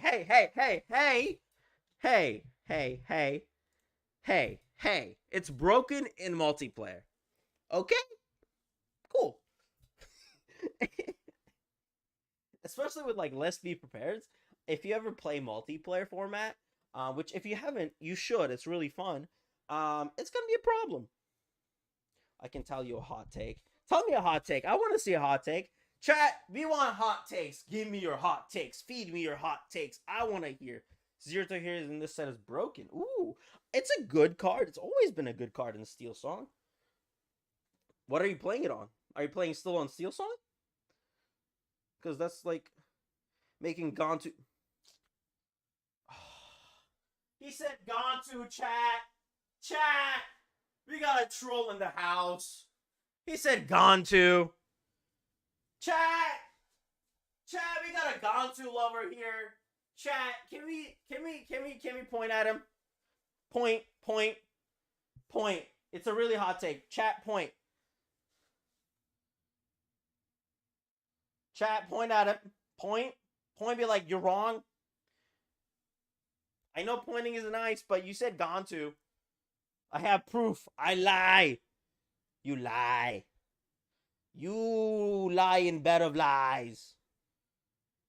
I don't know what kind of accent that was. Oh, brother, this guy stinks. Yeah, he doesn't stink. This show stinks. He doesn't stink, but this show stinks. That opinion, a little hot. But not right now. You sit on a throne of lies. Yeah, you do. Do sit on a throne of lies. This is too funny. Gantu is a hot take. Okay, so Gantu's challenge. Shout out to the Lorcana, one of my homies. Hopefully, I will get him on even more in the show. Because he's my friend, and I really like him. And I love. It's weird to have a lot of friends in this community because like people are so nice, and just I love all of them. All of them. And yeah, we'll light bully Mr. Citizens whenever he comes on the show eventually about his Gantu challenge and why he's ruining the I can't even say it with a straight face. But we can't have bad cards being porn, okay? Cool. But yeah, so what are we doing this weekend, chat? What's the move here? Because I am unfortunately not playing much of any Lorcana because I'll be busy doing other things that I will not discuss. Or will I? No, I'm gonna be bringing my Emerald Amethyst deck into my Saturday league. Win a box tourney. Okay, win that box, dude. Win that box, pack it enchanted, and let it be Kita, because Kita is the best one. Yeah, no, it'll be really fun. Amo, hi, Amo. What's up? But LGS tomorrow, then Thea tourney on Saturday. Ooh, we're competing. Okay, we like that. Well, I hope you win your LGS and Thea's tourney.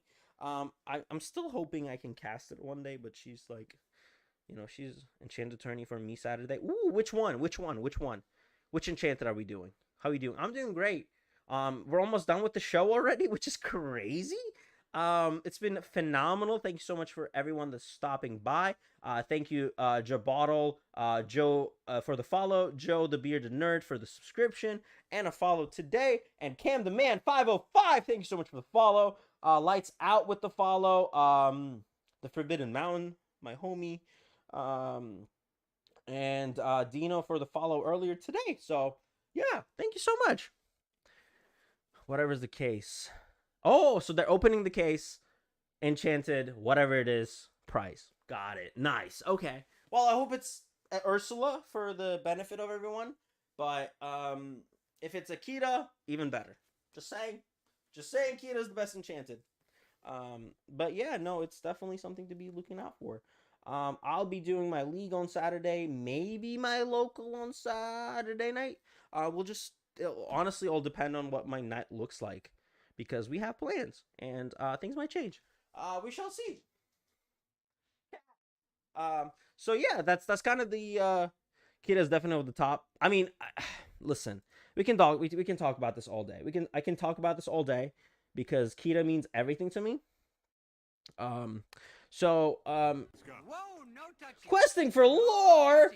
Stop it! Stop using your prime on this guy. Chat. Thank you so much for the subscription. No touchy for you. Thank you so much. I appreciate it. And then another one's my favorite. That one's so like, I hear a song when I look at that one. I hear a song actually. Like, it's so metal. It is so metal. Oh, look at that, man. Like, it just screams. Like, I hear a song when I look at it. And it's not, and then along came Zeus. You know what I mean? Like, I hear a metal when I look at this. I know Brandon, B Square 24, he was the one to kind of mention that it's like so metal album. And I'm like, I can't see anything else anymore. It's such a metal card. It is so cool. Which shout out to them, by the way, the Glimmer Gang and the This Week on Ink for playing, D&D without us. But that's okay. We'll expose them. No big deal. But shout out them. Yeah, no, this card is really cool. I think I love this card. I think I'm gonna buy like a couple of these singles down the road, and this card is definitely one of them for sure. It's one of those. It's public information, so I'm not like exposing them. It's my tweets. So it's all fun, and it's all fun. You can just bully them down the road. I really like this one too, man. Look at this. Look at Grandma. And proud of it. Yeah, we're proud of it. We're proud of our nerds. Hold on, chat. We gotta put these jerseys away. But so yeah, I really like Old Elsa. I think it's the same card. But Questing for Lore, thank you so much for the sub, by the way. I really appreciate it. It's so cool. She looks so good. Enchanted this set is honestly like so incredible. They've done such a good job at the art style and everything else that goes along with this set. They all kind of look the same vibes with the like the styling of it, with the brush, with the just it looks like paintings. Especially this one, like one of my favorite ones that I hope it was $150. I thought for a moment when I just entered the stream you were wearing a Tide laundry soap jersey. Hey, it's the Solar Bears. I mean, we're just a bunch of adults on a Thursday about Disney. I mean, listen. Yeah, he's right. Chat. There's no way I can defend that. We are talking about a Disney cardboard we all love. Don't eat the pods. They're delicious. But look at him. I can't not talk about him. You shouldn't either. Yeah, it's such a okay. It's just this community is so nice. Like, I want to talk more about Lorcana because of this spot. No pods, please. Come on, it's a little snack. It's a little snacky. Mr. Omeister, I'm about to give you a phone call with such a distinguished gentleman. Yeah. I do think it's not centered, which is a problem. Especially, like, looking at the card. He's not, like, he's a little off-center. And that's, like, center is here. And it's just a little off. But that's okay. It looks good. I love this card. I'm going to buy this card eventually, for sure. But yeah, that's kind of the talk here. We talked about a little off a phone call. We're using Discord. We're using it. We're using Discord for sure. Off center makes it more visually interesting. You think so? I don't think so. But I'm gonna buy it anyway, so it doesn't matter. Yeah. Okay, so that was the. Yes, we are doing it on Discord. But ladies and gentlemen, I don't want to keep this guy any longer up because he's late to go to bed. So Jafar looks fired too, absolutely. Ladies and gentlemen, one of my favorite content creators out there. One of the first people to be like kind of took me under their wing and all that fun stuff. But without further ado, Mr. Earlmeister will be on the show in a couple of minutes. So I'm gonna give him a call real quick, get him on the chat. Oh heck yeah! Oh my god, look how beautiful you look, dude. Wow, dude. Oh my god. Oh, the handsome. I didn't know we had models in this show, chat. This is crazy. What's up, Mr. Wabreezy? What is up, dude? First of all, I do want to make this a little public thank you. I tweeted out. I was like, oh my goodness, I messed up. I messaged someone that they should be on the show on March 29th instead of February 29th because 29th is a weird day. And I messed up, and then I tweeted was like, I am panicking, and like 30 seconds later, I got a DM from you. It's like, if you want, I'll be on the show. And I was like, without even a question. So, well, you offered it before, and I was browsing through Twitter, and I saw the thing. I'm like, perfect. Let's do it. Stars aligned. Let's do it. Well, with you being on UK and everything, it's like, I can't get you up there. But thank you so much for being on the show. But I've been asking this everyone this week. Probably going to keep asking and continuing. But Inklands, it's here. How are we feeling? You opened some packs. You got some singles. I seen you some play on your locals. What are your first little couple of day takes look like? I'm just super stoked. Like going to London, meeting some Lorcana creators Yes. and the community as well. That was my first engagement with an event. It's not an actual like expo or a convention, but it was big enough where there's a lot of people from the community. That was a lot of fun. So event wise and LGS wise, it's great, and the cards were amazing. I'm having so much fun. I'm playing Pirates at the moment. Yes, Pirates. We're gonna talk about that in a bit, but continue your LGS. Your London event actually. Yeah, well, so I tested out some decks with Pavel. That was a lot of fun.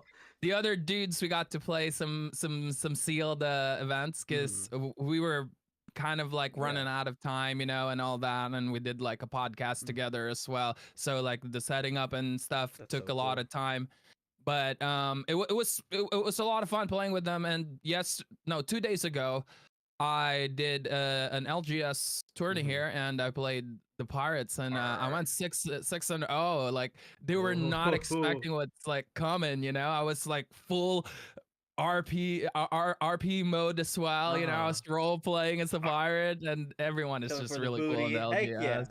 Yeah, that was so much fun. I love the cards on set 3. It what do you call this? It made a lot of decks come to life. Oh, for sure. For sure. I mean, I already talked in the first hour how much I love Emerald, and like Emerald is just Ursula is taking over the game right now.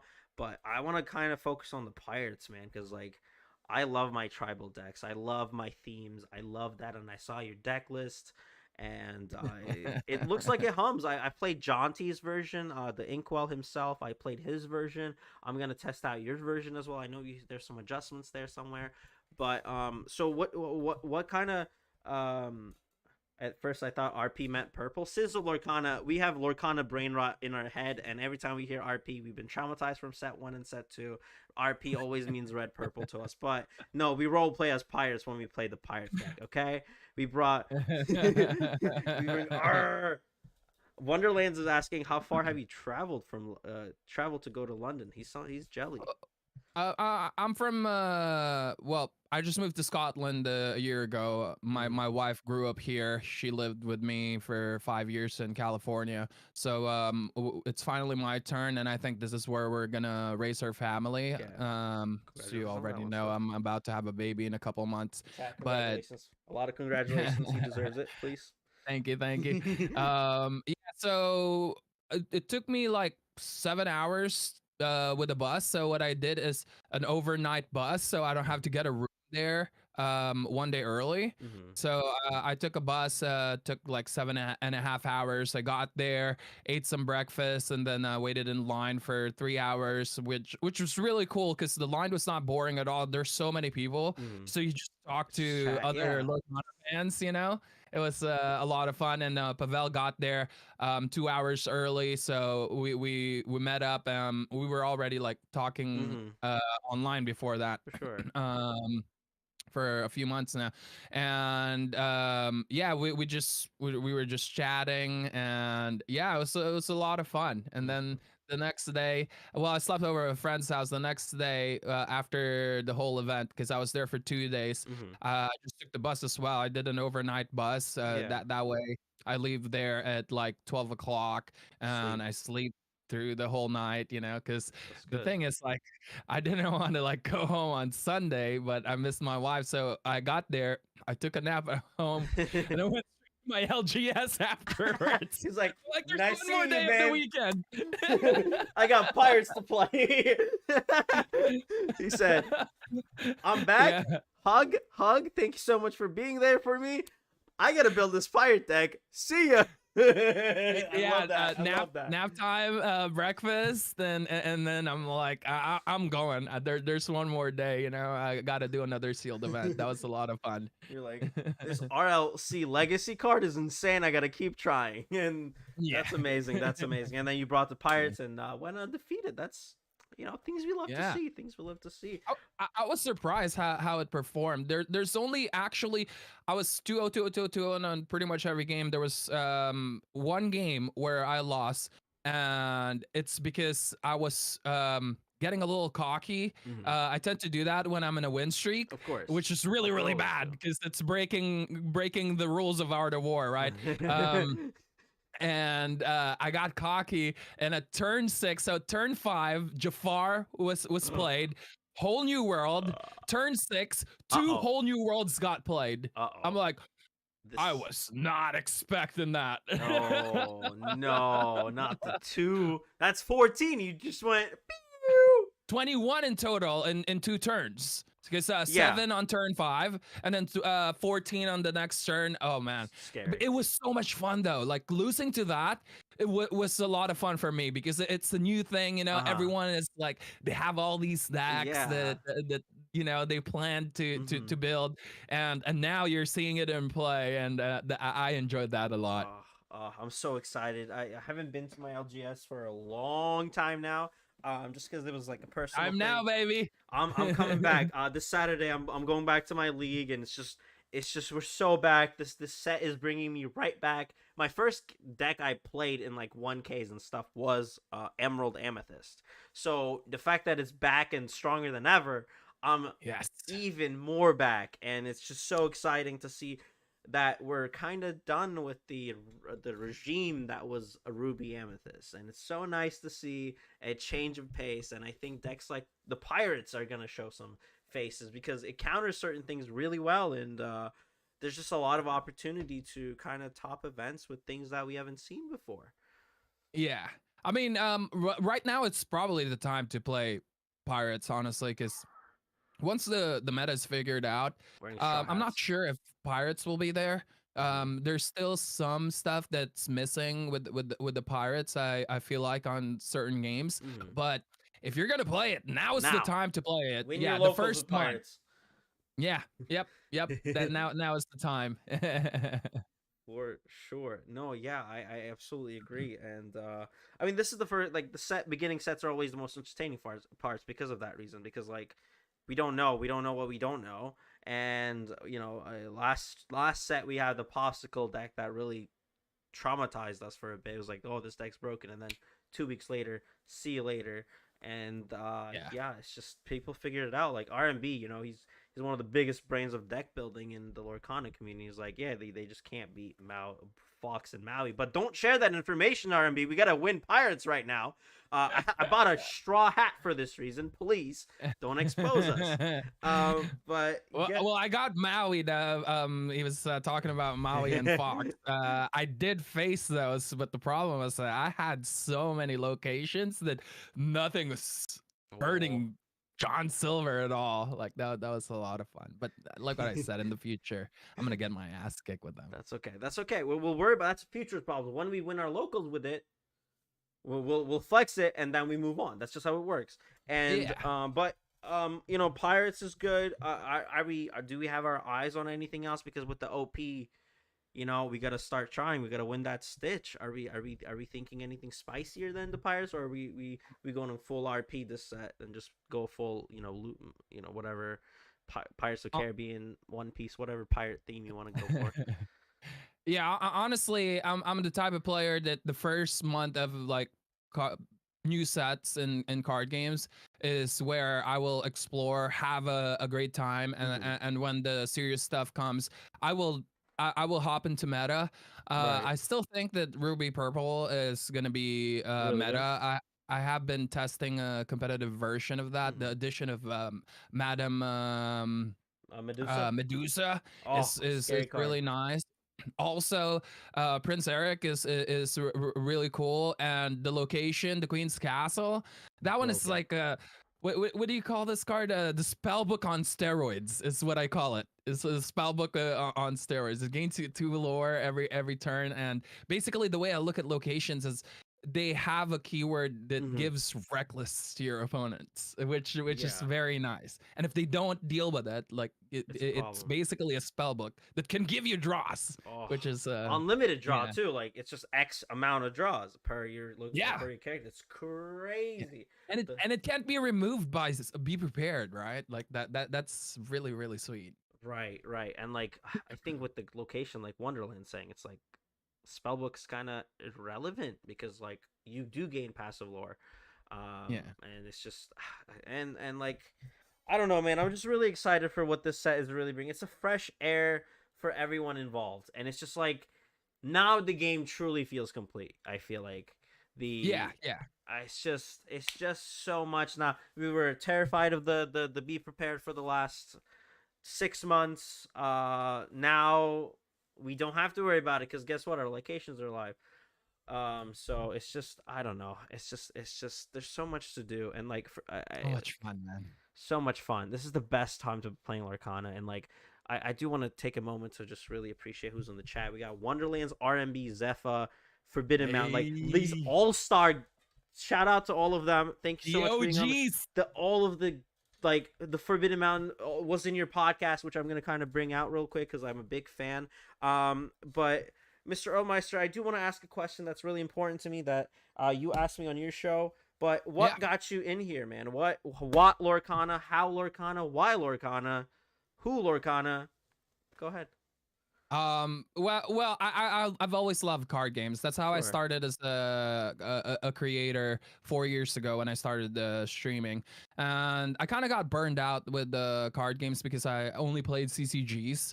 And when you're streaming for like 8-10 hours a day, as a full-time job, it will eventually catch up to you and you'll burn out.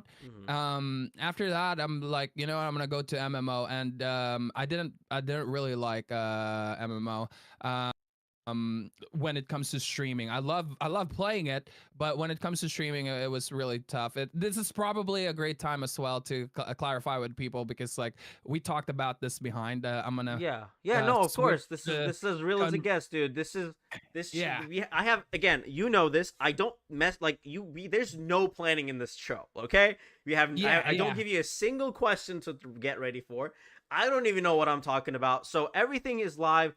Go ahead. So because this is a great time too, because there's a lot of the streamers from Twitch. I do like to apologize. I was getting what do you call this, accused with view botting. If you guys haven't noticed, I haven't streamed for a month. I'm not view botting. I embedded my streams in a website that I work for, and we do MMO content. So on the pages that I work for, my stream is embedded there, and the people that visits the pages that I work for will be counted as viewers on my stream. And I want to apologize for not taking it down before moving to Lorcana, because it did made a lot of streamers felt icky with that move, because I know it's not fair. And the reason why I have that, because I felt that too, the same feeling that I made them feel. I felt that when I was streaming MMO. There was this streamer, Extra Life. You guys probably know him. He's got like 20-30,000 viewers, and he's doing it in a whole other level that I was doing it with. And the only way to be seen in the MMO category is to basically do what everyone else is doing.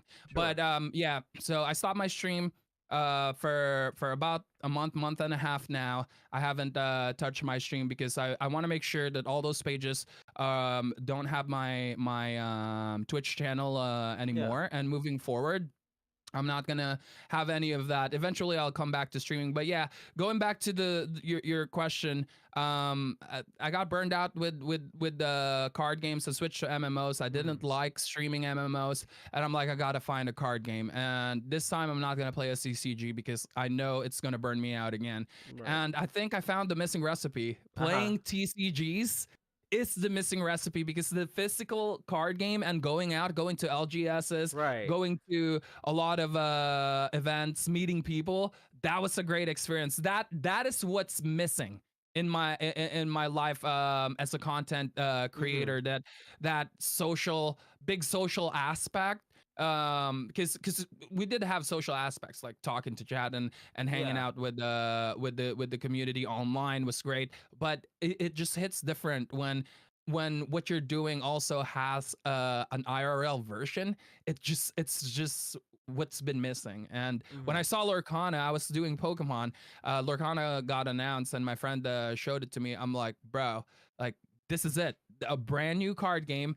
I love the IP. I love the mechanics of the card game, and it's perfect for someone who's starting over again. And I'm like, this is that's what got me into it. Oh man, well. First of all, thank you so much for sharing that. I know, like, it's like a little thing that we discussed when I went on your show about the whole thing. So I really appreciate you kind of discussing that. Being honest and like open about that is like I have nothing to hide. No, I mean, again, that's something that's kind of just really nice, and I do appreciate you chatting about it, because, like, you know, people have questions, and it's nice to kind of just discuss that thing. So I do appreciate that. And yeah, man, you know, the content you've been kind of producing with the podcast that I again been honored to be a part of is just so nice. And like, you not only dive into the content creator that you decide to get on, you get to kind of become friends with them throughout the hour experience, and that's, I think, really magical that you can do that with just the level of like interviewing that you provide, and just like all the storytelling that you bring out in the podcast that I cannot recommend enough. And you're just only getting better. I've been watching it from episode 1 to now 7, I believe. Yeah, we have a bonus episode this week, by the way. Okay, don't want to tease much, but I'm excited, looking forward to it. So yeah, it's just really fun, man. I really appreciate the intro. Is the best intro in the space, and it's not close. Yeah, Forbidden Mountain. When I saw my intro, I was like, whoa! I feel like a famous person right now. This is wild.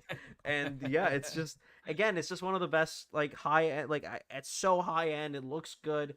And like, I want to be like your show when I grow up, and that's just that's just something that I care about a lot, man.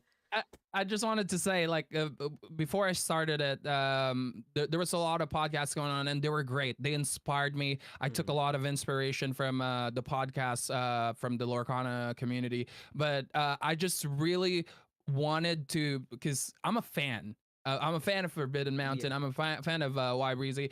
Everyone around the Lorcana community that's creating content. I'm a fan of them all, and I wanted a podcast where in the beginning I can tell their story, because like if the viewer haven't heard of the creator yet, it's a great way to like show them, look, this dude or this girl is badass, you know. And here's a quick like 2-3 minute introduction to show you how badass this person is, how cool this person is, and that's basically the inspiration behind doing those it's intros. so good. Again, it's like one of the coolest things in like ever in this place, and like it's so cool, and your whole episodes is really cool.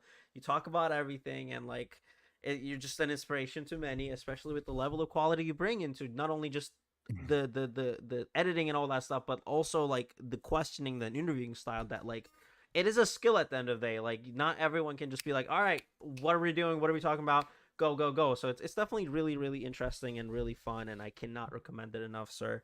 But yeah, I mean, that's just like it's so cool. I just want to say, I think your style is amazing. Stop. This show stinks. It's so what do you call this? It's so vibrant. You know, I love it. This show stinks. Stop doing that. We don't do compliments here. I do the complimenting. You say this show stinks. That's how it works. That's in the script. Earl, that's totally scripted. Okay. I didn't receive any script. Where's my script? But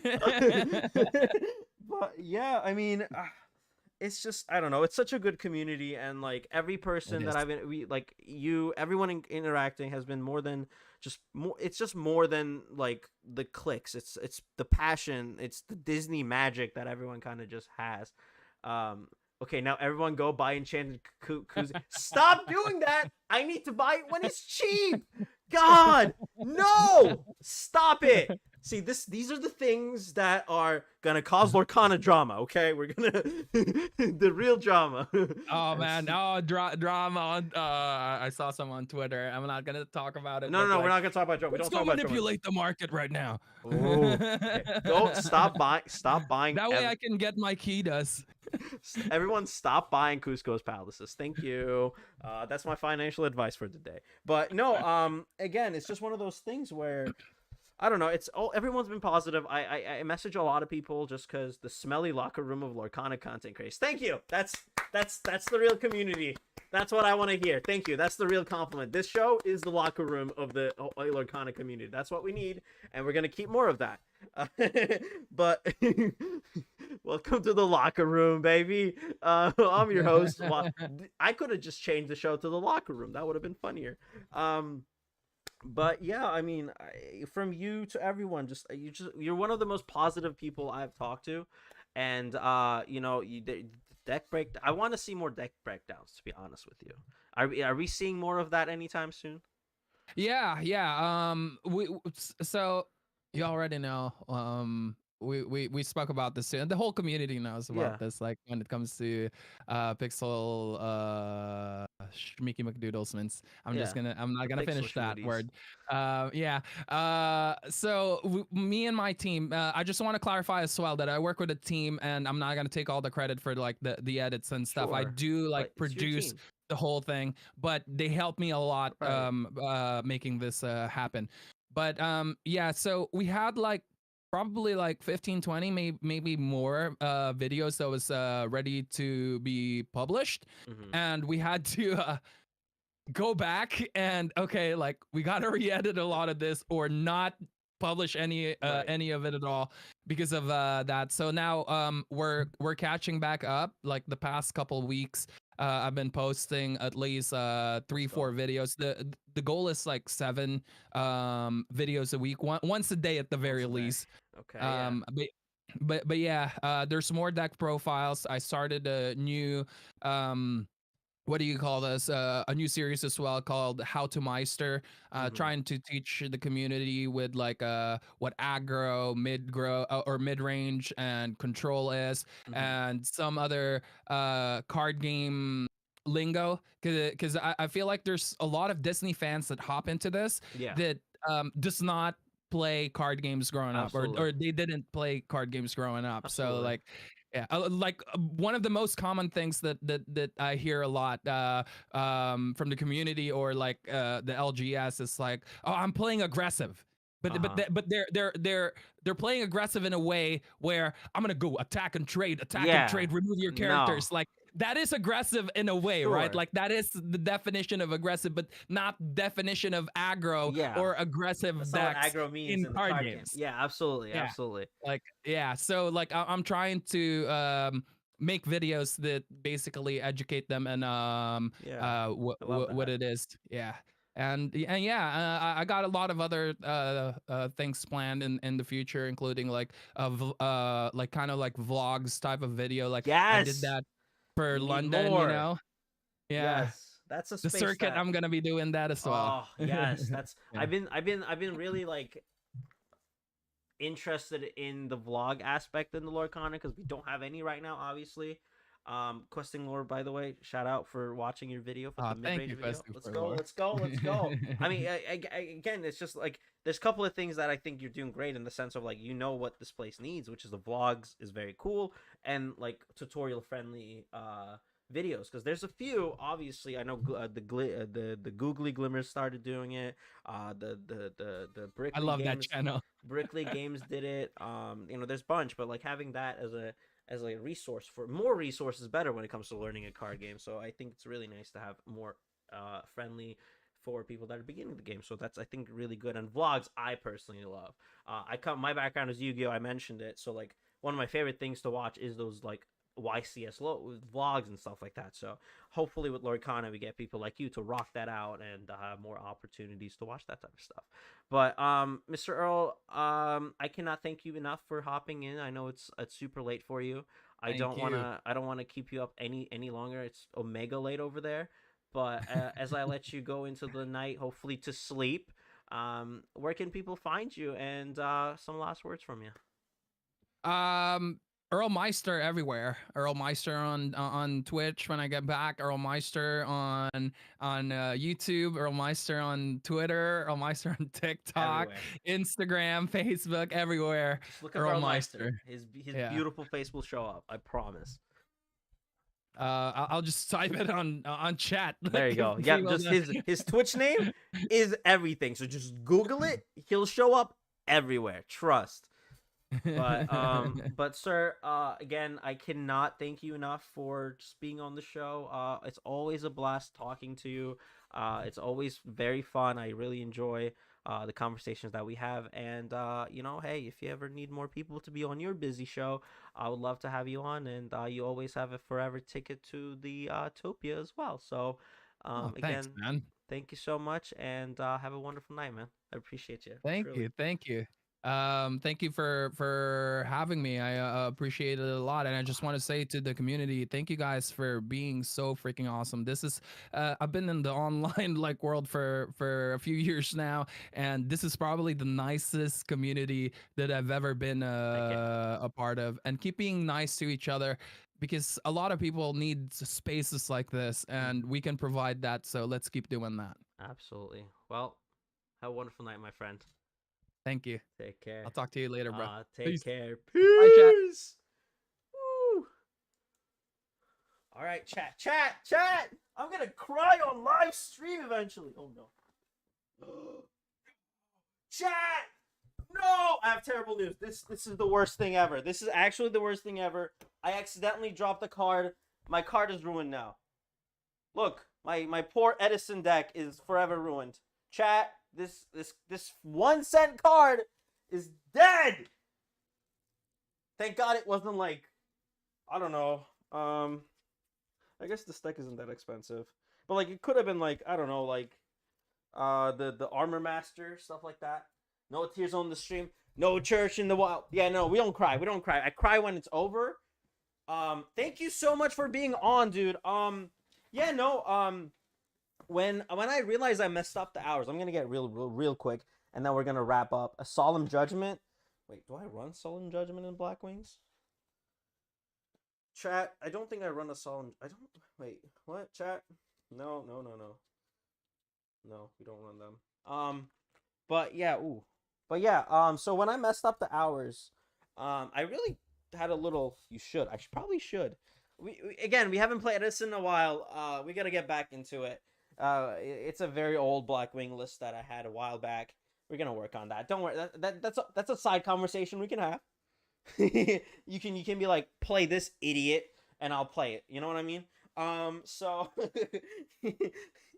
but yeah, no, I was really worried that I might not make it to the show because the second hour is gonna die because I'm not entertaining enough for the hour. But you know, Mr. Earl and everyone else that really wanted to hop in have been very supportive, and it is a little imposter syndrome, like I said, and I'm forever thankful. You guys are so nice. I don't understand why people kind of stop by, say hello. Again, this show, I have no idea what I'm talking about the entire time before it starts. Then I just yap. And people that want to watch it, I appreciate it. You could just have just a wrestling chat for 30 minutes. Dude, hold on. No, stop it. We can't do that, chat. We could have a more... Okay. So, yeah, it's tomorrow. Heel Rock is everything I wanted. That's all I got to say about that. Heel Rock and Cody is everything I want to see in my life right now. And Rhea Ripley is Rhea Ripley, chat. You know? Oh, okay. Anyway, she is mommy for a reason. That's all I'm saying. What is this? But I love this place. I do. I do. And yeah, that's the show, chat. That's the show. We did it. Another episode where I didn't cry. Woo!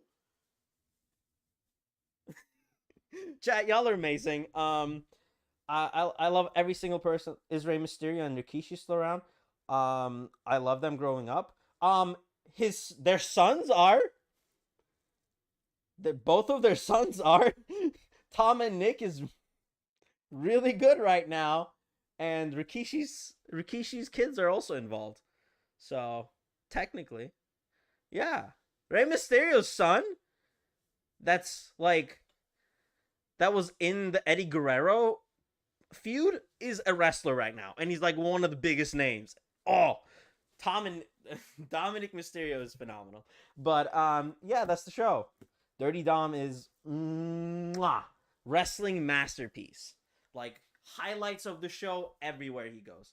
Long live the Von Erichs. Man, the movie was oh my goodness, that movie was so good. Okay, chat.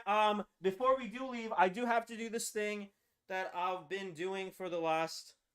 Hold on, chat.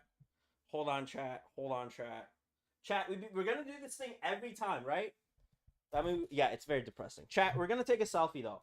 Okay, we've been doing this since the last episode, and we're gonna make that a tradition because it's kind of cool, right? That's you, that's me. You say hi, I say hi. Chat, smile. Chat, smile. Smile, chat. Chat, we're smiling. Smile, chat. Chat, we're smiling, right? Right, chat? Chat, are we smiling? We're not smiling, chat. Smile. We're not smiling.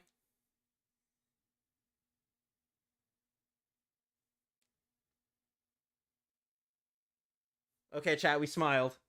Wait, no, we didn't. Hold on. Take two, chat. Chat, we're smiling. I love it. Okay. Beautiful. We smiled. See? No one blinked. Wait, hold on. Chat. Wonderland's blinked. Chat, I think Wonderland's blinked. I swear. Who running games? Not me. We don't run games. Yeah, no, I think we're good. I live the drama in real life. Oh, wow. Crazy. Wait, hold on. Someone blinked, chat. Someone blinked. God. Jeez. Someone blinked. Chat.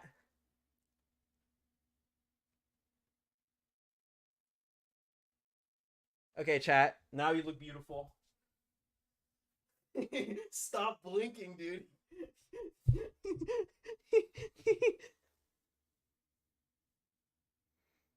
Oh, heck yeah. Okay. So, as the night ends, I fare adieu. I will see you on Tuesday with new guests, new people, new conversations. Y'all have a wonderful, wonderful, wonderful, wonderful night. Again, thank you so much for being on the show. Thank you for being just a part of it. I love every single one person that's been supportive, all that fun stuff. I'll be back Tuesday, 9 p.m. to 11 Eastern. Like always, episode 7 will be starting as well. We have a lot to talk about. We'll probably kind of review what one case happened. And have a wonderful night.